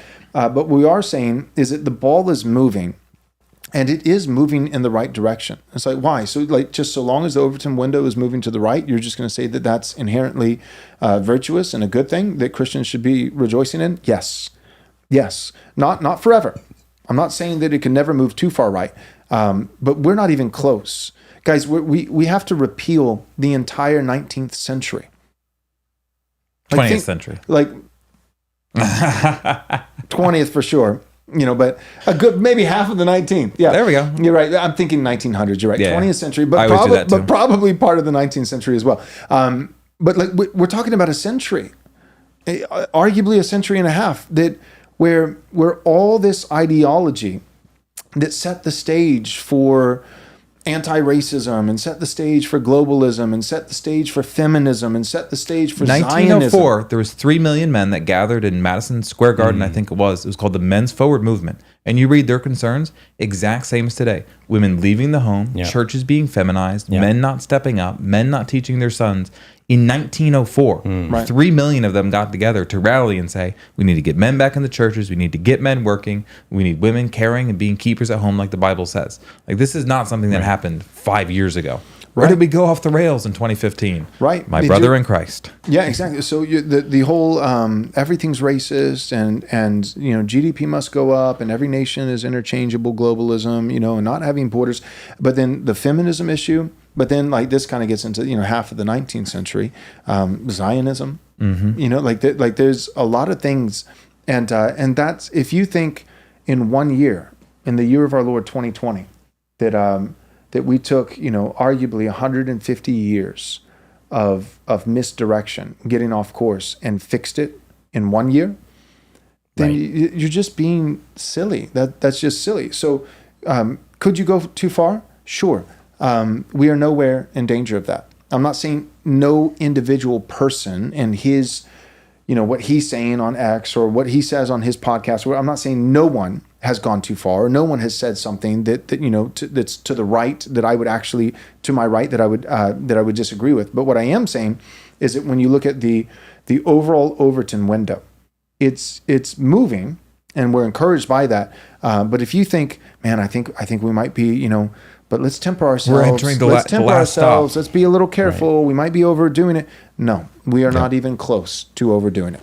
Well, that's why, and this is what happens with institutions. They pot their stake.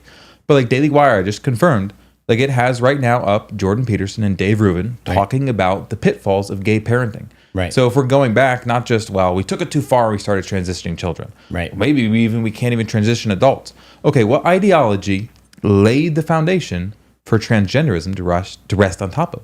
And it was the approval of gay marriage. So now we've got to repeal that. But how could DailyWire do that when tons of their hosts, Andrew Klavan, someo's mentioning this, fully approves of his gay son and his lifestyle? Spencer Klavan, DailyWire can't do it. They've set the line. And they've published their content. He'll carve out like kind of a nuanced position and say, well, yes, this isn't normative. And, everybody would love to be grandparents. And, so like, there's a sense in which, I wish, blah, blah, blah. And certainly it wouldn't be good if it was everyone. That'd be the end of the human race. It's, it's not normative, but in isolated exceptions, for some people who are actually born this way to be true to themselves, like my son, Spencer Klavan, he's a Christian. He loves Jesus and God made him this way and he's being true to himself. And it took a lot of courage for him in conservative spaces, to be publicly gay, and I support him. And it's like, I mean, these are all I'm not embellishing. These are like, this is his position. And I'm just saying, like, if that's with conservatives like these, who needs they're conserving exactly that. They are conserving the victories of the left. But that's all conservatives have done forever, is just the left gets a new victory, and then conservatives come in, 5 years later and secure that victory and say, no, this is the right position. The thing that we were arguing with you about 5 years ago, but the thing that you beat us at, because we always lose. Let's just not go any further. That same kind of mentality that the left has had for decades and decades, that's how we have to think. The left wasn't thinking, okay, we don't want to go too far. Like, no, the left has just been pushing without any restraint for decades. And that's where we have to be. Now, as Christians, we need to do that with Scripture. We need to do that with integrity. We need to do that with virtue. But no, like we're not even close. We have to get way back. Way back. We're not trying to just get back to the 90s. There is a lesson, though, to learn from the left. And I'm 100% agreeing with everything you just said. But one of the reasons the left has lost is they did go way off the rails, too far to the left. That's true. Yep. So I'm not saying we're there yet. Right. But there is something to just keep in the back of our minds. Mm-hmm. That's true. Yeah, there's a sense in which 2020, the left overplayed its hand. It tried to push too fast, and people woke up. That's a good point. The one categorical difference, though, that I would point out is that in our case, as we're pushing to the right, we're pushing back towards God's established natural order. Right. So for the left, part of the reason why they could only push so hard so fast was because it required, as we found out with U.S. aid and all these different, it required billions and billions of dollars for indoctrination, and it required manipulation and psyops with movie after movie after movie, brainwashing the people to think this. It required capturing all the schools from kindergarten all the way through higher education, universities. Like, it takes a lot of effort. And you can only move so fast. It takes a lot of effort, and it has to be calculated. It can't be too fast, and it can't be too far. An inch at a time. When your end goal is to convince people that the sky isn't blue, and the grass isn't green, and a boy's not a girl, or a boy is a girl, and a girl is a boy, and the baby in a woman's womb is just a clump of cells. Right. That is an endeavor where you can't go too fast, too far, because you're literally trying to convince people of make-believe. And one of your greatest enemies that you're having to battle is nature, reality, and reason. But for us, we're on the side of nature, reality, and reason, and most importantly, Scripture, God. And so we actually can push, I think, in many ways, a lot faster, a lot harder, because we're actually appealing to men's consciences and saying, that this is true. You know that this is true.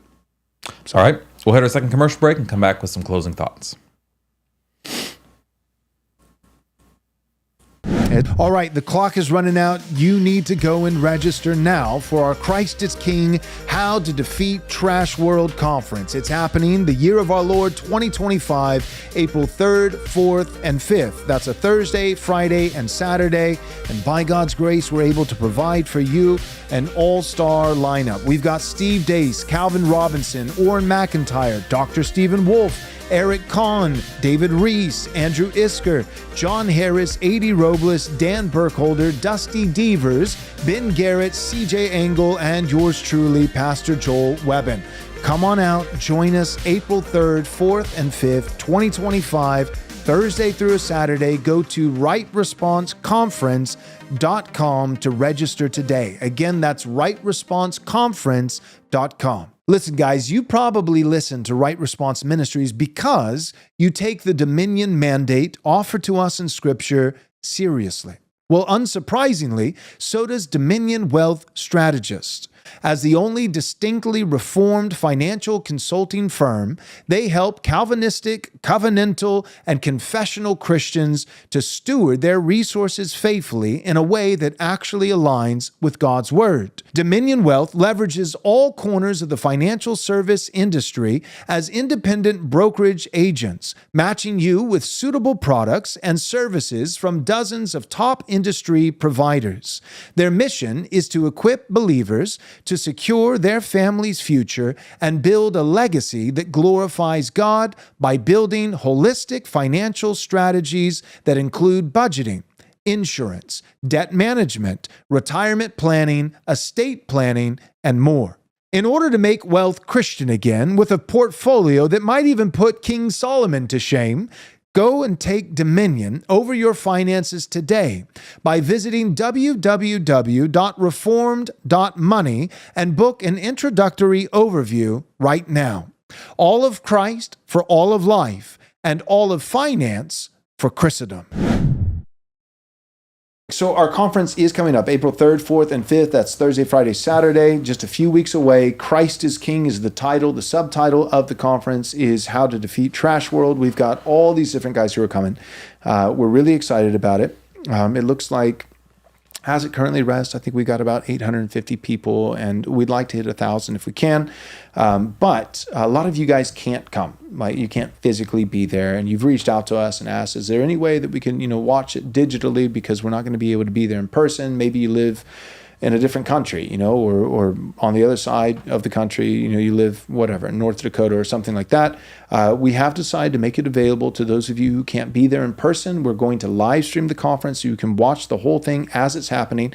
And then, of course, if you have the live stream, then if you can't watch it that moment as it's happening, you'll have the files, and you'll be able to come back at your leisure whenever you want and watch every single piece of content from the conference. So we are making a live stream available that you would have and be able to watch whenever you want, including at the time that it's happening. But we are making that exclusively available for our Patreon members. So what you would need to do is go to patreon.com/Right Response Ministries. Again, that's patreon.com/Right Response Ministries. And you would need to sign up for our gold membership. That's $10 a month. A little life hack, little secret, let you in on some inside baseball. You could watch the conference and then you could cancel. You actually can do that. Believe it or not, you don't have to have 47 different subscriptions simultaneously, for all of time. So you don't have to be, a gold Patreon member forever if you don't want to. But for those of you who do stick around, we try to make it worth your while. And also you are supporting a good cause. And we're incredibly grateful, and we're able to do what we do because of people's generous donations, and also because of our Patreon supporters, and also because of our sponsors. That's what allows us to do what we do. So we'd love if you stuck around, but you don't have to. And in that case, what I'm saying is that it's $10. You could watch the entire conference, all the panels, all the main sessions for $10. And again, you just need to go to patreon.com/Right Response Ministries and become a gold member. That's happening just in a few weeks, April 3rd, 4th, and 5th. All right.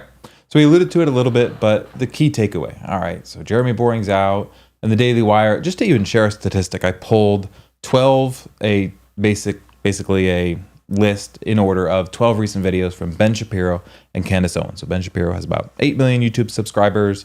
Candace Owens, I want to say she's up to 3, but she could be as low as 1. So I pulled a snippet to say how much attention, how many views are they getting? Obviously, Ben Shapiro's still with DailyWire. Candace Owens left just a year ago. The average number of views that she received on her video was 1.2 million with a low of 460,000. So close to right response numbers, not quite there. Ben Shapiro, on the other hand, this is Ben Shapiro. This is well-known commentator for a long time. Average views was like 331 with a low of 61,000 views on one video. So we're not talking like, well, it's been a busy month, a lot of cool news that she's talking about. She just edged him out by like 10,000. Someone just said Philip Schneider, Candace Owens has 4 million. Okay. Did you happen to look at, do they have like podcast download numbers? That's probably not public, huh? Fortunately, they're not public, which for a while, Ben Shapiro was like the number one most downloaded podcast. But at least as far as YouTube goes, which is a big platform and a good metric, I mean, these creators that have left are enjoying considerable success. And it looks like by all accounts, especially if what's being said internally is true, that the Daily Wire could possibly be going bankrupt, that they've lost, that Brett Cooper was probably one of the last profitable shows that they had, that we're seeing the implosion of it. And in a short time frame, what does someone say? Ben Shapiro has 7.2. So Candace Owens already has over half. Yep. And I'm sure she had some of those, even when she was at the Daily Wire. Right. But the point that Wes is making is absolutely true in the sense that, anybody thought like, oh, well, if you leave the Daily Wire, you're going to suffer. Right. Everybody who's left the Daily Wire has been rewarded. Yes. And so what people are becoming loyal to now, we talked about a little bit before, in many ways, for better or for worse, this is just an observation of how it is there's becoming a loyalty to the personalities rather than the organization. Right. That in a time like ours, with a lot of suppression and a lot of information that's out there, like you could read the JFK files, 80,000 pages. It would take you probably a couple of years to get through all of them. There's tons of information, tons of different things that you could listen to. What people's loyalties are going to be brought to, especially as everything is shifting, is they're going to latch on not to an organization like, well, I just love everything that Fox News puts out or OAN or even Daily Wire, but they're going to latch on to people and they're going to say, this person, I don't watch all their stuff, right? Joe Rogan, we were talking about before the show. I don't listen to Joe Rogan hardly at all, except when he has something interesting on. So there's tons of people, I don't agree with them on vaccines. I don't agree with them on Israel. I don't agree with them on this, that, or the other. But at the end of the day, they're going to shoot me straight. Yep. And they're going to be honest. Ringo5 just said on Apple Podcasts, Ben Shapiro's show is ranked number 28, and Candace's show is now ranked 33. Wow. So she's creeping up on Apple Podcasts as well. But Wes is absolutely right. What we're seeing is not loyalty to institutions, not loyalty to organizations, because here's the deal. Like we all know this instinctively. If you've been alive in the last 5, if you're older than 5 years old, then you've been through this, you've lived through it, and you're aware. There's no loyalty to institutions because there was no loyalty of institutions to us. They all betrayed us. Right. They all lied to us. They all discredited themselves in real time on national television. And anybody with 2 cents could pick up on it and observe it. We were lied to about COVID. We were lied to about BLM. We were lied to about Russia and Ukraine. We were lied to about all these things ad nauseum. And so people are not loyal to institutions. People are loyal to people. They're loyal to the content creator, the personality, the person. Tucker. That's right. Exactly. Yep. It's like, well, if he loses Fox News, no. Tucker's doing just fine. Yeah. And everybody and having more fun doing it. Right. Having a lot more fun doing it, getting to talk about what he wants to talk about, far less censorship, far less control. And so people are following the individual, not the institution. And then that begs the question, what is it? And you got into this, Wes, but just to put a fine point on it, what is it about the individual that's most compelling right now in this climate for the last 5 years, even before 2020, but especially starting with 2020, and that I think will continue in this 10-year, I think it's going to be a 10-year cycle, at least a decade of trying to get the train back on the rails. So I think we're barely at the halfway point right now. So what is the primary currency that would why some individuals will rise to the top and other individuals will fade into obscurity? I think it's 2 things: authenticity and courage.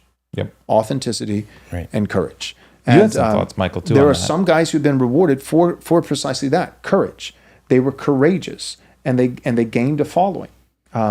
but they did not continue being courageous, and so they have lost some of that following. Right. So it's not enough to just to have some claim to fame, some historic moment where I was courageous on this issue during this time. No, the people who will continue to build an audience and have loyalty is going to be the people who continue to be courageous on the next thing. Remember what I said.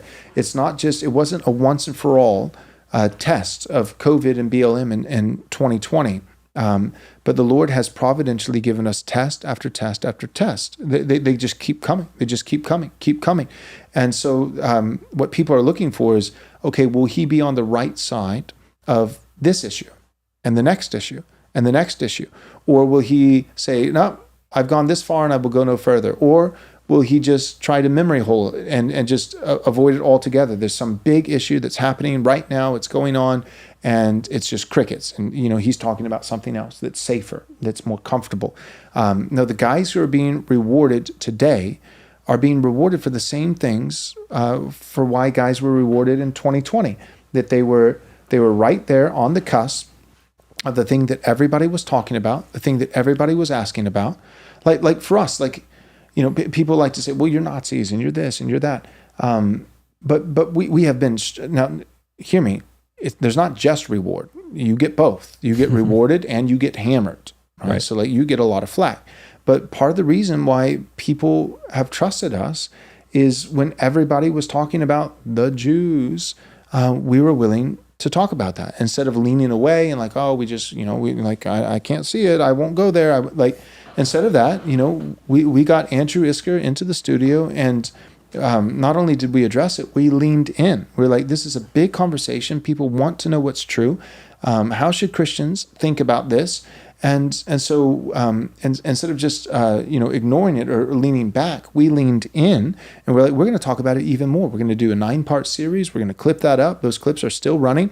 And we're going to do a deep dive on this issue. And it's the same phenomenon that you see with Joe Rogan is a huge show, but it's not like every episode he does goes viral, right? But the Ian Carroll one, that one did.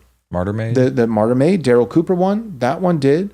Daryl Cooper on Tucker Carlson, that one did. Because people want to talk about this. So it's courage and authenticity are the two primary forms of currency. People are not following institutions, they're following individuals. Which individuals? The ones who have courage and authenticity, and not courage of yesteryear, and not that they were authentic once upon a time. That's why people love Jordan Peterson. He was authentic and courageous, right? Canada, and the ADL was a part of this and saying, well, this is hate speech, that, you won't use the people's preferred pronouns when you're speaking to them, and that you won't play along, and you're sitting here saying the emperor has no clothes. And just in an authentic way and in a courageous way, he sat there on national television being interviewed and said, no, I will not play the game. Right. And then 5 years later, the same man is now joining the ADL to censor people with Christ as King. No, you don't get. There was a time where you could achieve institutional success and credibility, and then you could go on autopilot, and you just had it. Right. That time is ended. If Jordan Peterson doesn't continue to be authentic and courageous, then he will not continue to be relevant. And I think you've seen that. I was about to say that's what's already happened. That's what's already happened. Yeah. But in 2020. Jordan Peterson was filling stadiums, and he was a phenomenon. And 5 years later, Candace Owens, with one podcast, can take down Jordan Peterson. Mm-hmm. It's incredible. So, as the oldest guy on the panel, the only, I guess, devil's advocate or pushback that I would give to this is the man who, because of conscience, says, well, this issue is too far either to the right or just I disagree with this issue, who then says, I'm still going to stand up to all the people who are pushing this issue, even though it's the less popular issue on the right now, is not necessarily cowardice. That's true. Right? That is still a courageous, principled stand, so long as it is for the sake of conscience and biblical conviction. And in some ways, is admirably courageous because he's standing up to people that had been on his side rather than to the left or something like that. So there is a sense where, now I'm not saying that's the Daily Wire, but there can be a virtue in saying, I can't go that step further and I'm still going to stick to my convictions. Like, part of what we're saying here is the farther right the Overton window goes is inherently better. And people who maybe can't go so Joel, you and I talked the other day about change theory, right? And some people just cannot change as quickly as the Overton window is going to go. Right.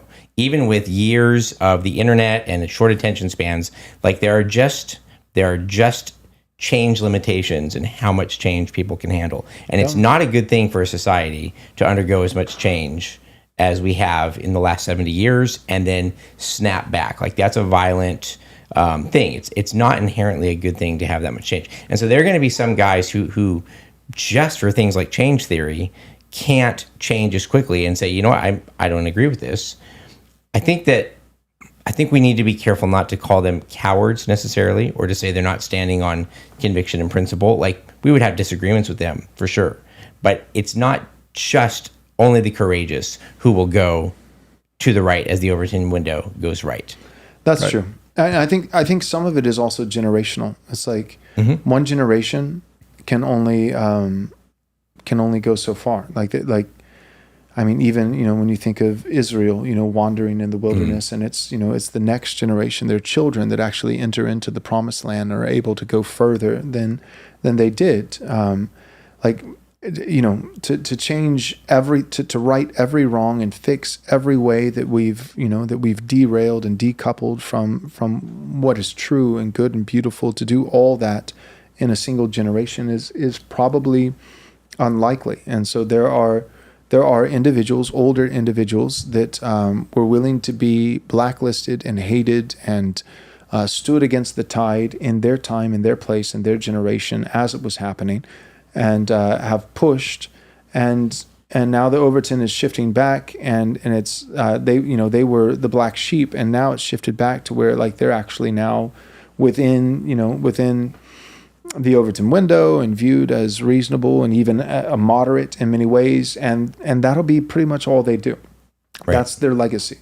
The only bit of counsel that I would give, my 2 cents advice on that is, if it's like, well, I'm at the end of my legacy, I'm at the end of my life and the end of my work and all these and I'm not going to bite off, a massive, huge endeavor. Like, I have my body of work, for 40 years, I publicly, wrote and spoke and did this and did that. I understand that, and I'm sympathetic towards that. Like, we are all products of place and time in the providence of God. Like, I'm 38 years old. I was born in a different generation, in a different time, and things are, all this change is happening towards, the earlier, towards the sun is rising, in my case, whereas the sun is setting in the case of others. And so I want to be understanding and sympathetic towards that. And the only bit of, counsel that I would give to someone in that situation is, it may be permissible for you to say, this is my leg of the race. I'm passing the baton. And so I'm not going to keep running because I'm 75 years old or whatever. But I stood when everyone was against us, when we were in the middle of American dark ages, when wokeness was at its height, and when globalism was at its height and feminism at its height. And I stood there, and I stood there faithfully, and I pushed back on all of it. And I can't go with you, just like Moses couldn't go with Joshua. I can't go with you, but I'm going to pass to you the baton. I think that's permissible. I think that's understandable. But Moses would be a lot less respectable if he said, I can't go with you. And then as Joshua said, I'll go for you. And then as Joshua turned around to go, Moses, picked up, an AR and shot, Joshua in the back. That's what's hard to respect. I think that's where people lose respect. It's one thing to say, this was my task and I did it faithfully. and I'm going to stand here, and I'm going to continue, because these things still aren't gone away. Yes, the Overton's pushing, it's moving, but there's still plenty of enemies on the left to be, that are still, everything that I've been talking about is still plenty relevant. And I'm going to continue to bang this drum that I've been banging for 40 years because it still needs to be heard. That I think is perfectly fine, but I think there's a way of doing that faithfully without having to necessarily turn around and shoot everybody on the right. And that's not to your right. And that's not to say, just to be clear, it's not to say that that just simply being to the right of someone makes every single one of your, that simply because I'm to the right of someone, everything I've ever tweeted, everything I've ever said, everything is just inherently true, right? And that I can do no wrong. No, like there are you can err on the right. Not everybody, just by virtue of being based, means that everything you're saying is correct or helpful or true. You can sin on both sides of the aisle. So then I think it comes down to priority. It comes down to frequency. It comes down to emphasis of, okay, so like there may be guys who are going further than you went, and some of them they're not just going further and you can't go there because you're a product of place and time and your generation. But no, they're going further, but they're saying specific things that are objectively wrong. And there really is, like, not just it offends my personal sensibilities, but it's definitively sinful. Okay. If that be the case, then I think what people are going to be looking at on the sidelines is your emphasis, your priority, how much attention, right? Because if all of a sudden, in terms of, the number of blogs that you write and podcasts that you do and messages that things that you say, if it's now starting to feel like, okay, yeah, there are some guys to your right who have done some things that are objectively wrong, but you're giving more focus and more attention to attacking the guys on the right than you are with the legacy that you built and all the things that you were attacking on the left. That's where, again, you start to lose credibility. And it's like, wait, I don't understand. It's one thing to levy some good faith criticisms. I say, guys, be careful of this, or watch out for that, or this, this one guy who's, way off in left field, that's unhelpful. To do that from time to time is perfectly permissible and appropriate. But if that becomes commonplace, where like this is now, well, at that point, the sad thing is you're actually, at first you were saying, this is my legacy and this is where I stop and pass the baton. Well, now you're actually, because you're not dead yet, and you're still talking and you're still writing and you're still, communicating, you're actually writing now a new legacy. And your new legacy is, will sadly, if you're not careful, that will be the new legacy that you're remembered by, and instead of fighting the left, your new legacy will be a legacy of fighting millennials and Gen Z and everybody younger than you. We'll look at Matt Walsh and Michael Knowles, who are not as far to the right as us, but I've never seen once them decide to fire up the old computer and say, time to go on a screed and sign a crisis report. Right. And I'm sure they see it and they're like, ooh. Yeah, they see it, and they have their disagreements. They take a blind eye and they go, they at least see for it, now. And that is such a good point. So your Tucker Carlsons, or even Matt Walsh or Michael Knowles, like, it's not like they don't see it, and it's not like they would never say anything. I've seen Matt Walsh enter the fray a couple times and say, "Whoa, there," like, "Whoa, that's a little bit ridiculous." I've seen that, but it's not an obsession. Right. It's not every podcast. It's not every blog. Right. It's not every tweet. And it's not because they're blind. It's not because they're not aware. Michael Knowles, I have no doubt, is perfectly aware that there are guys to his right that are taking things in a direction that he's like, yeah, I'm not with you. But they have continued to keep their emphasis of, no, we want to defeat the left woke mind virus. That's our focus. Like, even like somebody like Elon Musk, who's like, by any objective metric, the dude's not a conservative. He literally just found out in 2022 that Democrats weren't the party of kindness and compassion. By his own admission, he literally tweeted that. He said, it's 2022, and he's just now realizing that Democrats aren't kind and compassionate. So like the dude is not a conservative by any stretch of the imagination. But even he realized, he had his red pill moment, in 2022, and he was like, yeah, the woke leftist mind virus must be destroyed, or all of humanity is going to end. And so all of a sudden, at great cost to his share price, at great cost to his company, at great cost to his image, and all those kinds of things. I mean, like leftists are literally setting Tesla factories on fire as we speak.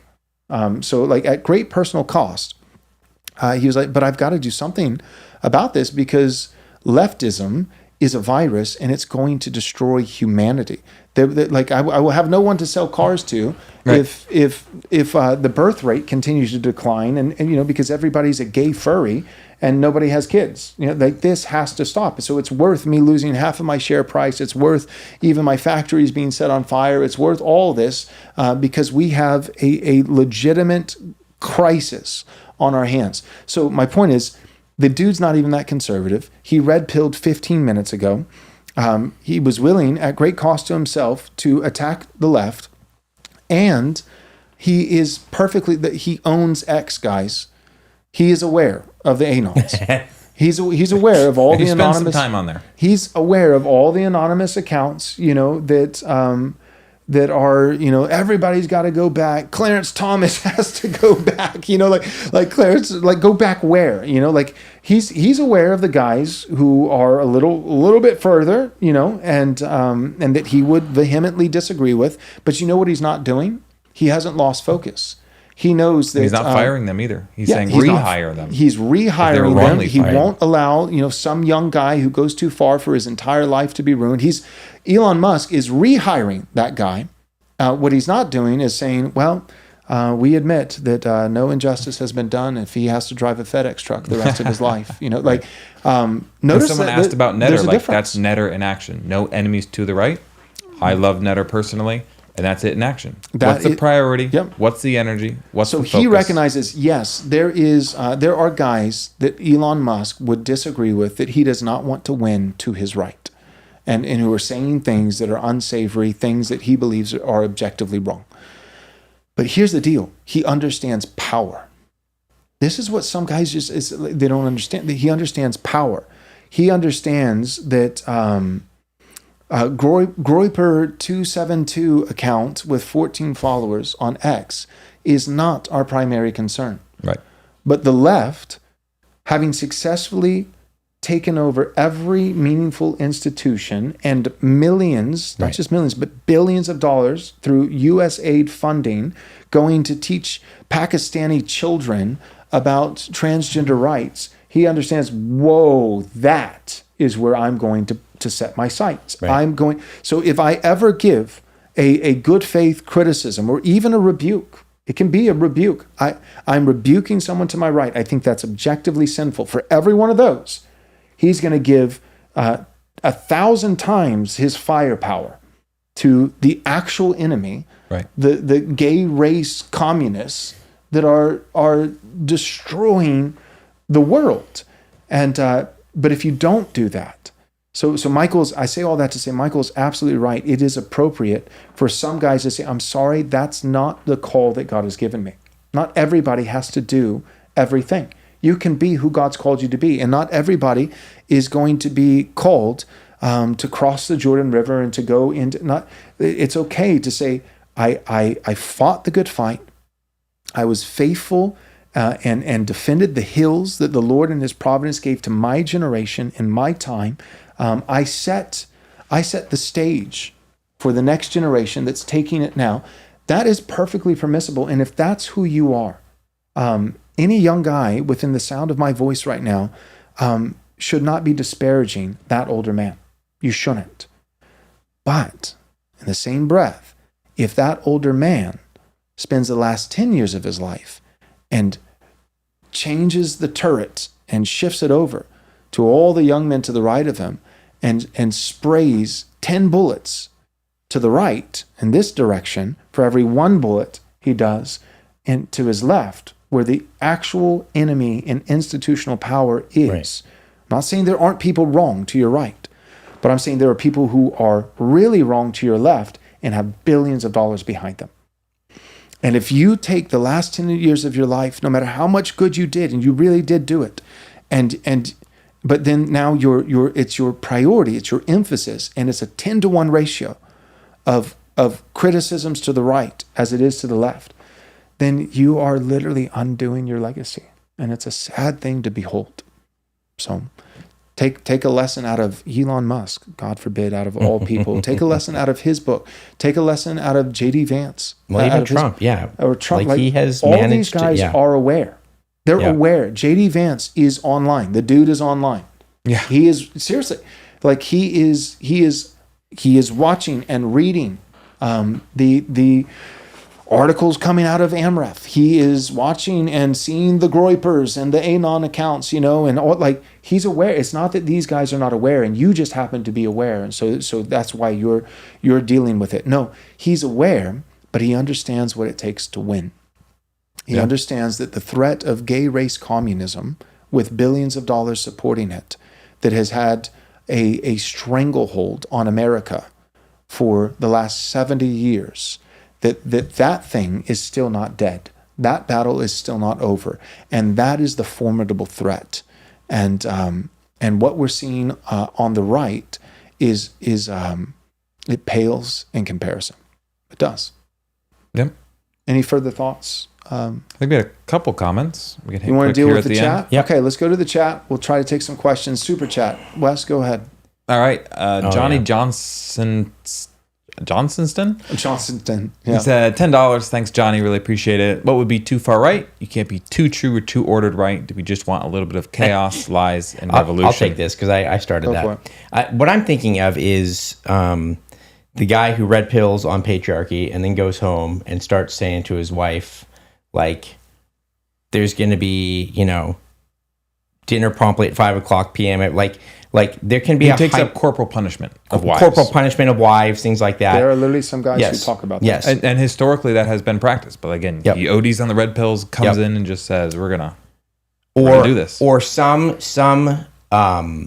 movements to the right of localism really diminish the need for a national government or an army, or can bend in towards anarchy. The reason I said too far to the right is because right and left is a political arrangement, more than even a social arrangement. And so some of the pushes that I hear towards localism and focusing on your state and your city, I think are good. But I think in the world that we live in, we have to be honest about the fact that there are global issues that we need some sort of representative body. Even if the U.S. were to break up into multiple different countries or nations, there still has to be some sort of outward focus. So even though I am all in favor of a great deal of non-interventionism, it's a little bit too head in the sand to say, well, we're just going to close off our eyes to what's out there entirely because we're going to prefer our own nation and our own people. Yeah, well, but that means you have to see what's coming. You have to see the enemies over the horizon. So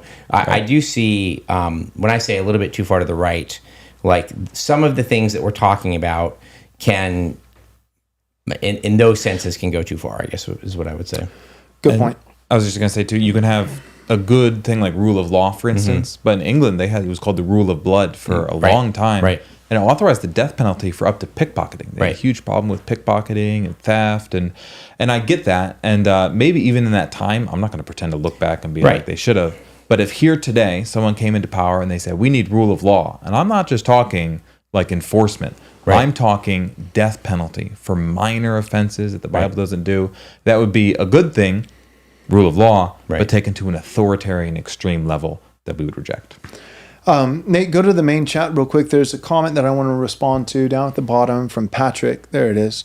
This is Patrick C. He's arguing in the chat with some of the guys, saying that I've gone too far. So he's a good guy. I've met him personally, and he loves the Lord, and he's like, I just don't understand, some of the things that Joel has said over the last year or two. So he said, sir, the man, Mr. Webben, has literally called Jews parasites. and said that he wouldn't go to a black doctor, and he obsesses over Anglo-Saxon Christianity. So there's 3 charges. I'll respond to them briefly. In terms of the first, Jews parasites. What he's referring to is a comment that I fleshed out, and it was taken out of context, of course, and all of my opponents had a field day. But what I was talking about is the ideology of Judaism. I was comparing it to Islam, because people were basically, one of the conversations that continues to happen is like, okay, well, some guys are getting J-pilled, on Israel and stuff like that. You got Ian Carroll on Joe Rogan, and Martyr Made, on Tucker Carlson. And these things are happening. And so a bunch of people are talking about this. Candace Owens is doing content on Israel, all these kinds of things. But Islam is a way bigger problem. And so, so I was addressing that sentiment, that concept. Islam has been, I said this even just in our Monday episode, anybody who's saying, Islam's not really a problem, it's just the Jews. Well, then you've lost the thread, and you're not familiar with church history, or just human history for that matter. Islam has been a formidable enemy of the church for centuries and centuries and centuries. And right now, even in Syria, you have Muslims who are killing Syrian Christians. You have all the crusades, all the bloodshed. So Islam, there is no scenario where Christians should be partnering with Muslims and saying, you know what, we have a common enemy, and it's a bigger threat than either of us. No, Islam is a massive threat. The reason why I use the word parasitic, I believe is the way that I phrased it, is what I was saying is that Islam is an overt enemy. It's an enemy that is a physical, immediate threat. It's an obvious threat, a physical threat. It uses the sword. It uses violence. Seeks to subdue. It's whether it's war with Iran. That's the kind of threat that it is. And Islam, in the terms of the threat that it poses, in terms of its strategy, it's overt. It's trying to beat other nations in war, in dominance, and to beat the world ultimately into submission. That's what Islam is. It's about submission. All the world submitting to Islam. Whereas Judaism, as an ideology and as a religion, Judaism, the threat, I believe, is Islam is overt. Judaism, I believe, is subvert. It's more subversive in its tactics. That what Judaism, I think, has done as an ideology in many ways has been to cling on to whether it be nations or peoples or institutions. Well, they had to. They had no nation. Exactly. For most of their history. Exactly, because they were less powerful. Right? So you think of I'll probably get in trouble for this. I don't mean it in a bad way, but it's a stupid analogy, but Voldemort, right? When he loses his physical form, and he has to right. And he's slinking away in the shadows, and he, has to, take over somebody else, because he doesn't have enough strength to be, independent on his own, to stand on his own 2 feet. That historically, that has been a lot of what Judaism has had to do. They've had to strike deals with Christians in order to protect them from Muslims. That's a lot of what it is. That's what's happening right now. That's literally what's been happening for decades. Is since 1948, with the modern Jewish state of Israel, it's smack dab in the middle. It's an island in the middle of a bunch of Muslim countries in the Middle East, and so there's been a constant plea for help, which is understandable. I'm not everybody wants self-preservation. Nobody wants to be wiped off the face of the map, and people want to survive. That's natural to all peoples. And so, but it's Christian nations. It's European, traditionally, historically Christian nations, the West, that has in many ways sustained the modern Jewish state of Israel and Judaism as an ideology. Judaism attached itself to Christianity in this Judeo-Christian oxymoron. Judeo-Christian is like jumbo shrimp. It doesn't make sense. There's nothing. I'll take the Christian, but hold the Judeo. Yes and amen. No, we don't need. Christians do not need Judaism. Israel is not our greatest ally. That has been a predominantly one-way relationship for decades. It is not a mutually beneficial relationship. And so that was my point in saying parasitic, that Judaism, I believe that the point that I was making is that Islam, I think it's wrong. If you're a Muslim and you do not repent and believe the gospel and trust in the Lord Jesus Christ and in him alone, the exclusivity of Jesus Christ as the God-man, that Christ is king and Christ is divine. He is God, the only begotten Son of God. Then you will spend eternity in hell. Islam will send you to hell. It is a false religion, and it is a religion that it's not a coincidence. I'm not saying every Muslim is violent, but it is not a coincidence, statistically, the amount of violence that ideology and religion produces. It is natural to the tenets of Islam. But it's overt, and here's my point: as bad as it is, it'll send you to hell. It's a false religion. All those things. There's violence that's in the equation. All these different things. But Islam is sustainable. That's the point that I was trying to make, and what Patrick is picking up, and it went viral, and I was cut out. Islam is sustainable. This is what I mean by that. It agrees with the tenets of God's natural order. It hates Christ. And therefore, in the eternal sense, it is not sustainable, it's damnable. But in the temporal, earthly sense, Islam believes that boys are boys and girls are girls. Islam, you know who's having babies? It's not Jews. And it's not Christians, to be fair. Mm-hmm. Not in these modern times, sadly. It's Muslims. Muslims, that the tenets of Islam are false, but they accord with nature. They accord with nature. So eternally, it's going to damn you to hell. But temporally, in the earthly sense, Muslims have hierarchy, patriarchy, male headship. Now, of course, there are abuses. Again, I'm not a Muslim. I'm not a fan of Islam. So do they take it too far in the way that they treat women? There's an example of a too right-wing view with that framework. What? I said there's an example of a too right view with that framework. Yeah, like is there any case that you would say is too far right wing that you would disagree with? Yes, Islam. There we go. Islam.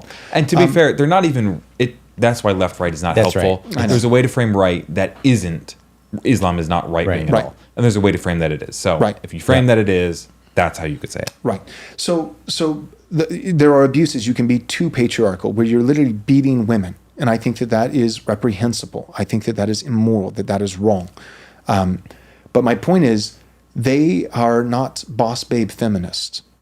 Right. And not being boss babe feminist and understanding male headship, understanding heterosexual relationships, not all, they have polygamy in some cases, but many monogamous heterosexual relationships where the man is the head of the home and the wife is his helpmeet, and they view children as not a burden but a blessing and are seeking to have families with 5, 6, 7, 8, 10 children. Right.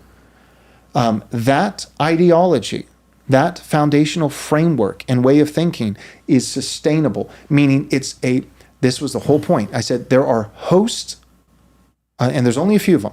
There are host ideologies or host communities, religions, nations, peoples, and there are parasitical ones. A parasite, what makes something a parasite is that it's not a host. It cannot live independently on its own. It is not viable in and of itself. It must latch on to something else that is a host, that is sustainable in order for its vitality, its existence. And so my point is, and I'm not saying, just for the record, that Judaism is the only parasitical example that could be given. Wokeness is parasitical. Mm-hmm. Wokeness only was able to achieve the veneer of viability because it was attached itself to the neck of Christendom. It is only because of the foundation, the host of Christian Western tradition, that wokeness seemed to be viable, and it wasn't viable very long. And so that was my point, is I think that there are only a few host ideologies. I'll give you 3 of them. Christianity. Christianity can live independently on its own. And Christianity is the only one that can give life temporally and life eternally. Right. It's the only truth. The only salvation is found in Christ and Christ alone. Christ is King. But Islam temporally, not eternally, but temporally, because it agrees with God's natural order. In the temporal, earthly sense, Islam can live with some degree of prosperity and vitality for 1,000 years, 2,000 years. It has. And it has, without being dependent on the West. Without, we need billions of dollars from America. Right. No, like you can have an Islamic nation that has vitality and sustainability for 1,000 years without having to latch on to a Christian nation. They're all going to hell if they don't repent of their sins and believe in Jesus, but in the earthly temporal way. So Christianity is an example of a host ideology, religion, and civilizations. Islam. And here's another one, might surprise you, paganism. I would classify paganism also as a host religion. For thousands of years, paganism reigned supreme. Paganism, also like Islam, and in some ways worse, I would argue, but was violent, would rape and pillage other nations, Vikings and Norse, worshiping Norse gods, and and the pantheon of all these different things. It was not monotheistic, but paganism still held to the tenets of husband, wife, male, female, children, good. Sow for crops, reap a harvest. Like just these natural, it lived according to God's... Early Germanic tribes had you read the Romans that took them over there, the women were committed, there was adultery was non-existent, the children were raised to be strong and hardy. Pagans, totally, not Christian, but sustainable. Right. Sustainable. So those are three, obviously this is a thought experiment that it's not exhaustive. Maybe there are more, I'm sure there are, but Christianity, Islam, and paganism. When I think of long-lasting enemies of the church, I think of paganism and Islam, because they're actually host ideologies that can live on their own. Wokeness, I would say liberalism. Liberalism only works on the back of Christendom. Right. Wokeness only works, and wokeness, let's be honest, it's really a subcategory. It's just the pinnacle of liberalism. That's what it is. It only works with a host. It's parasitic. I would say the same thing about wokeness, same thing about liberalism. I literally believe the 20th century post-war liberalism is parasitic. It only appears to work temporarily when it's sitting on the mountain of the inheritance that has been accrued by Christendom. I think communism also. And communism would be another example, and Judaism. Yeah. I really believe that Judaism is a parasitic ideology that has only fared as well as it has by ultimately creeping in and making alliances and benefiting off of predominantly Christian nations. That does not mean that every Jewish person is a parasite. That does not mean that and it certainly doesn't mean that just inherently that I have this universal animus. I don't. I love Jews and I wish them all a pleasant conversion to Christianity. I want to see them repent of their sin. I want to see them saved. I want to see them love the Lord Jesus Christ. And I also want to see them begin to employ Christian principles that agree with God's natural order so that they can be sustainable on their own and where America doesn't constantly have to be propping them up. And I don't want to be sending billions and billions of dollars to any foreign country, not just Israel, but any foreign country. I want to be America first. So that was the first one. The second one is, he said that Joel wouldn't go to a black doctor. I was talking about the tragedy of DEI and what it's done in the mind of every reasonable thinking person. Ben Carson, I would go and see Ben Carson. So I'm not saying that a black person can't actually be a doctor. What I'm saying is that because of DEI practices, because of wokeness, now whenever there is a black doctor, if I know him, right? If this is a man he's a black man, he's a member of my church, I know where he went to medical school, I have a friendship with him, I know that he's highly competent, he's highly skilled, then sure, that's different. What I'm saying is, if I have a choice between a white doctor and a black doctor, and I don't know either of them from Adam, I don't know either of them. I just have to trust on its face their credentials. Then because of what, and this is a tragedy, I wish this wasn't the case, but because of what DEI has done, is I know, and it's like, oh, so you're saying they made, that's not true. Everybody has to pass a certain level of proficiency when it comes to, the medical field. No, we have the receipts of schools that allowed for lower test scores, lower metrics, if you were black than if you were white, and if you were Asian, for that matter. I would, just for the record, I'd pick the Asian doctor over the black doctor in the year of our Lord 2025. Maybe it won't always be this way. And it certainly wasn't always this way in the past. But it is today. This is what godless woke ideology does. It has consequences. And I'm sorry for those consequences, because I have no doubt that there are probably several black doctors who are competent, who worked hard, who are more than qualified for their vocation. And hear this from me. I am sorry for you that wokeness and DEI has now cast a general cloud of doubt in the mind of many Americans, not just me. I said it out loud, but I represent many Americans who are thinking with common sense and saying, yeah, like if I get on an airplane, I prefer for the pilots to be two colors you want to see. I got this from Virgil Walker, who's black. For the record, it shouldn't matter, but because of wokeness, so there's the credential. Virgil Walker's black. And he said this. He said, my two favorite colors when I'm getting on an airplane and I look in the cockpit is white and gray. I want to see that it's an old white man. Gray hair, That's right. White skin, white and gray. Virgil Walker said that. But he's allowed to say that because he's black. Well, I'm going to say it too because it's true. Vody said that one of the reasons he went and did his PhD at Oxford was because he did not want to be saddled with, well, you only got your PhD in America because you were black and were let in more easily. Amen. Yep. And I think that was probably the right decision. And Vody has done an admirable job of speaking out against wokeness and DEI and all these kinds of things. And so is Virgil Walker, for that matter. And so that was the point when I said, I was talking about, we moved to Texas. I didn't have my old doctor. I needed to find a new doctor. We didn't know anybody here. We were, fresh in this area. I grew up in Texas, but not in this area. And so we're in a new area. Everybody's a stranger. And so I don't know any of these guys from Adam. And my wife showed me, this is who our insurance, who will take our insurance. This is who's available to us. Here are your choices. Do you want this guy, this guy, this guy, or this guy?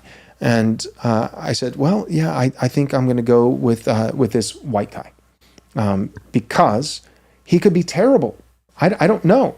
But I'm talking about statistically speaking. The black doctor could be fantastic. But this is what I know. Statistically speaking, there's far less likelihood that white guy had lower standards for his test scores than the black guy. So that was not to say that a black man can't be a doctor. It was to say that currently, in our current landscape, because of DEI, if anybody was able to slip through, then it would have been the black guy more likely than the white guy. And the last thing I'll say on it is this. It's like, well, because some people say, well, I still don't believe that, there were lower standards for test scores or this or that or, anything else. I think that's malarkey. Maybe in some fields DI might, but not in the medical field. In the medical field, everybody had to be proficient. Okay, well, here would be my final point. Okay, so then let's say there's a minimum bar, must be this tall to ride the ride. And that the medical establishment is just absolutely credible, right? I mean, they didn't lie to us about COVID. They've been just forthright and above reproach on every step of the way, and we can trust that that they didn't adhere to DEI standards and this, that, and the other. Okay, fine. Even if that's the case, then that means that all their doctors, and I don't believe it is the case, but even if that was the case, that would mean every single doctor has met a minimum standard. But then, beyond that minimum standard, we can agree, I think we should be able to agree, that just because an organization or a certain vocation, a field, has a minimum standard, doesn't mean that there aren't still disparities within it, right? So like you got to be at least this good to fly a plane.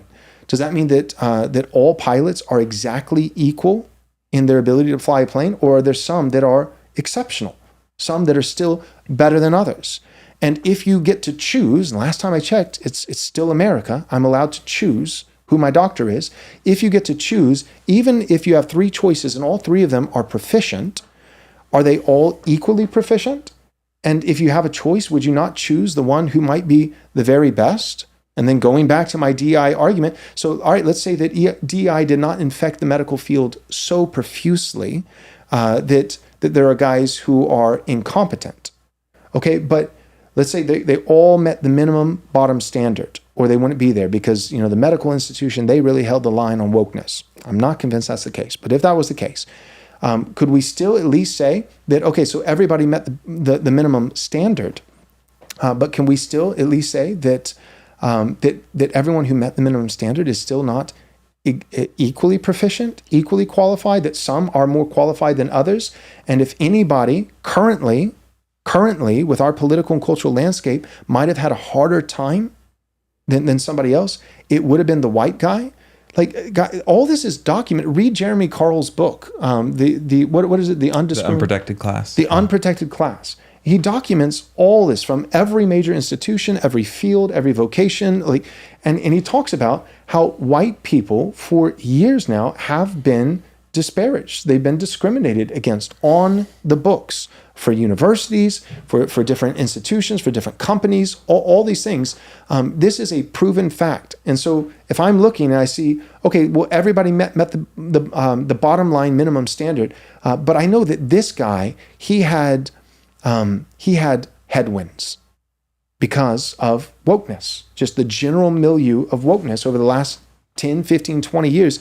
He probably had to be extra exceptional because right now we live in a country that at every level has discriminated on the books verifiably against white people.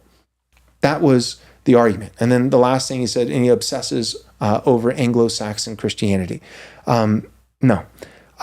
I make no apology for being a respecter of the great Western tradition and Christendom. And God made that decision, Patrick, not me. God in his providence, for whatever reason, it pleased him in his sovereignty over the last 1,000 years to move among every tribe, tongue, and nation, saving from among all peoples, but to move particularly, uniquely, in incredible ways, not just with salvation, but with philosophy and art and innovation. God has moved, not exclusively, but predominantly in Western society, in European peoples over the last 1,000 years in a way that he has not in South Africa, in a way that he has not in Asia, in a way that he has not in South America. And that's just the reality. And I happen to be a descendant of that work of God, that sovereign, merciful, it was God's mercy, but that sovereign, merciful work of God that he did through my ancestors over the last 1,000 years. And right now, that's the very point of attack. That's the very thing that the world hates, including white people. Nancy Pelosi and Joe Biden, the very thing that the world right now is trying to destroy is Christianity, first and foremost, but also Western civilization.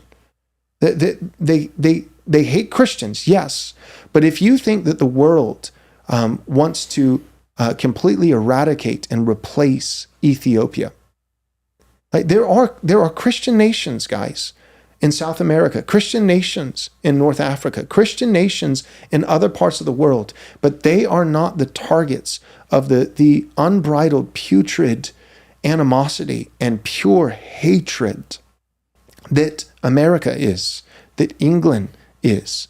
There is a war on Christ in Christianity, but there is also a war on white people. There is.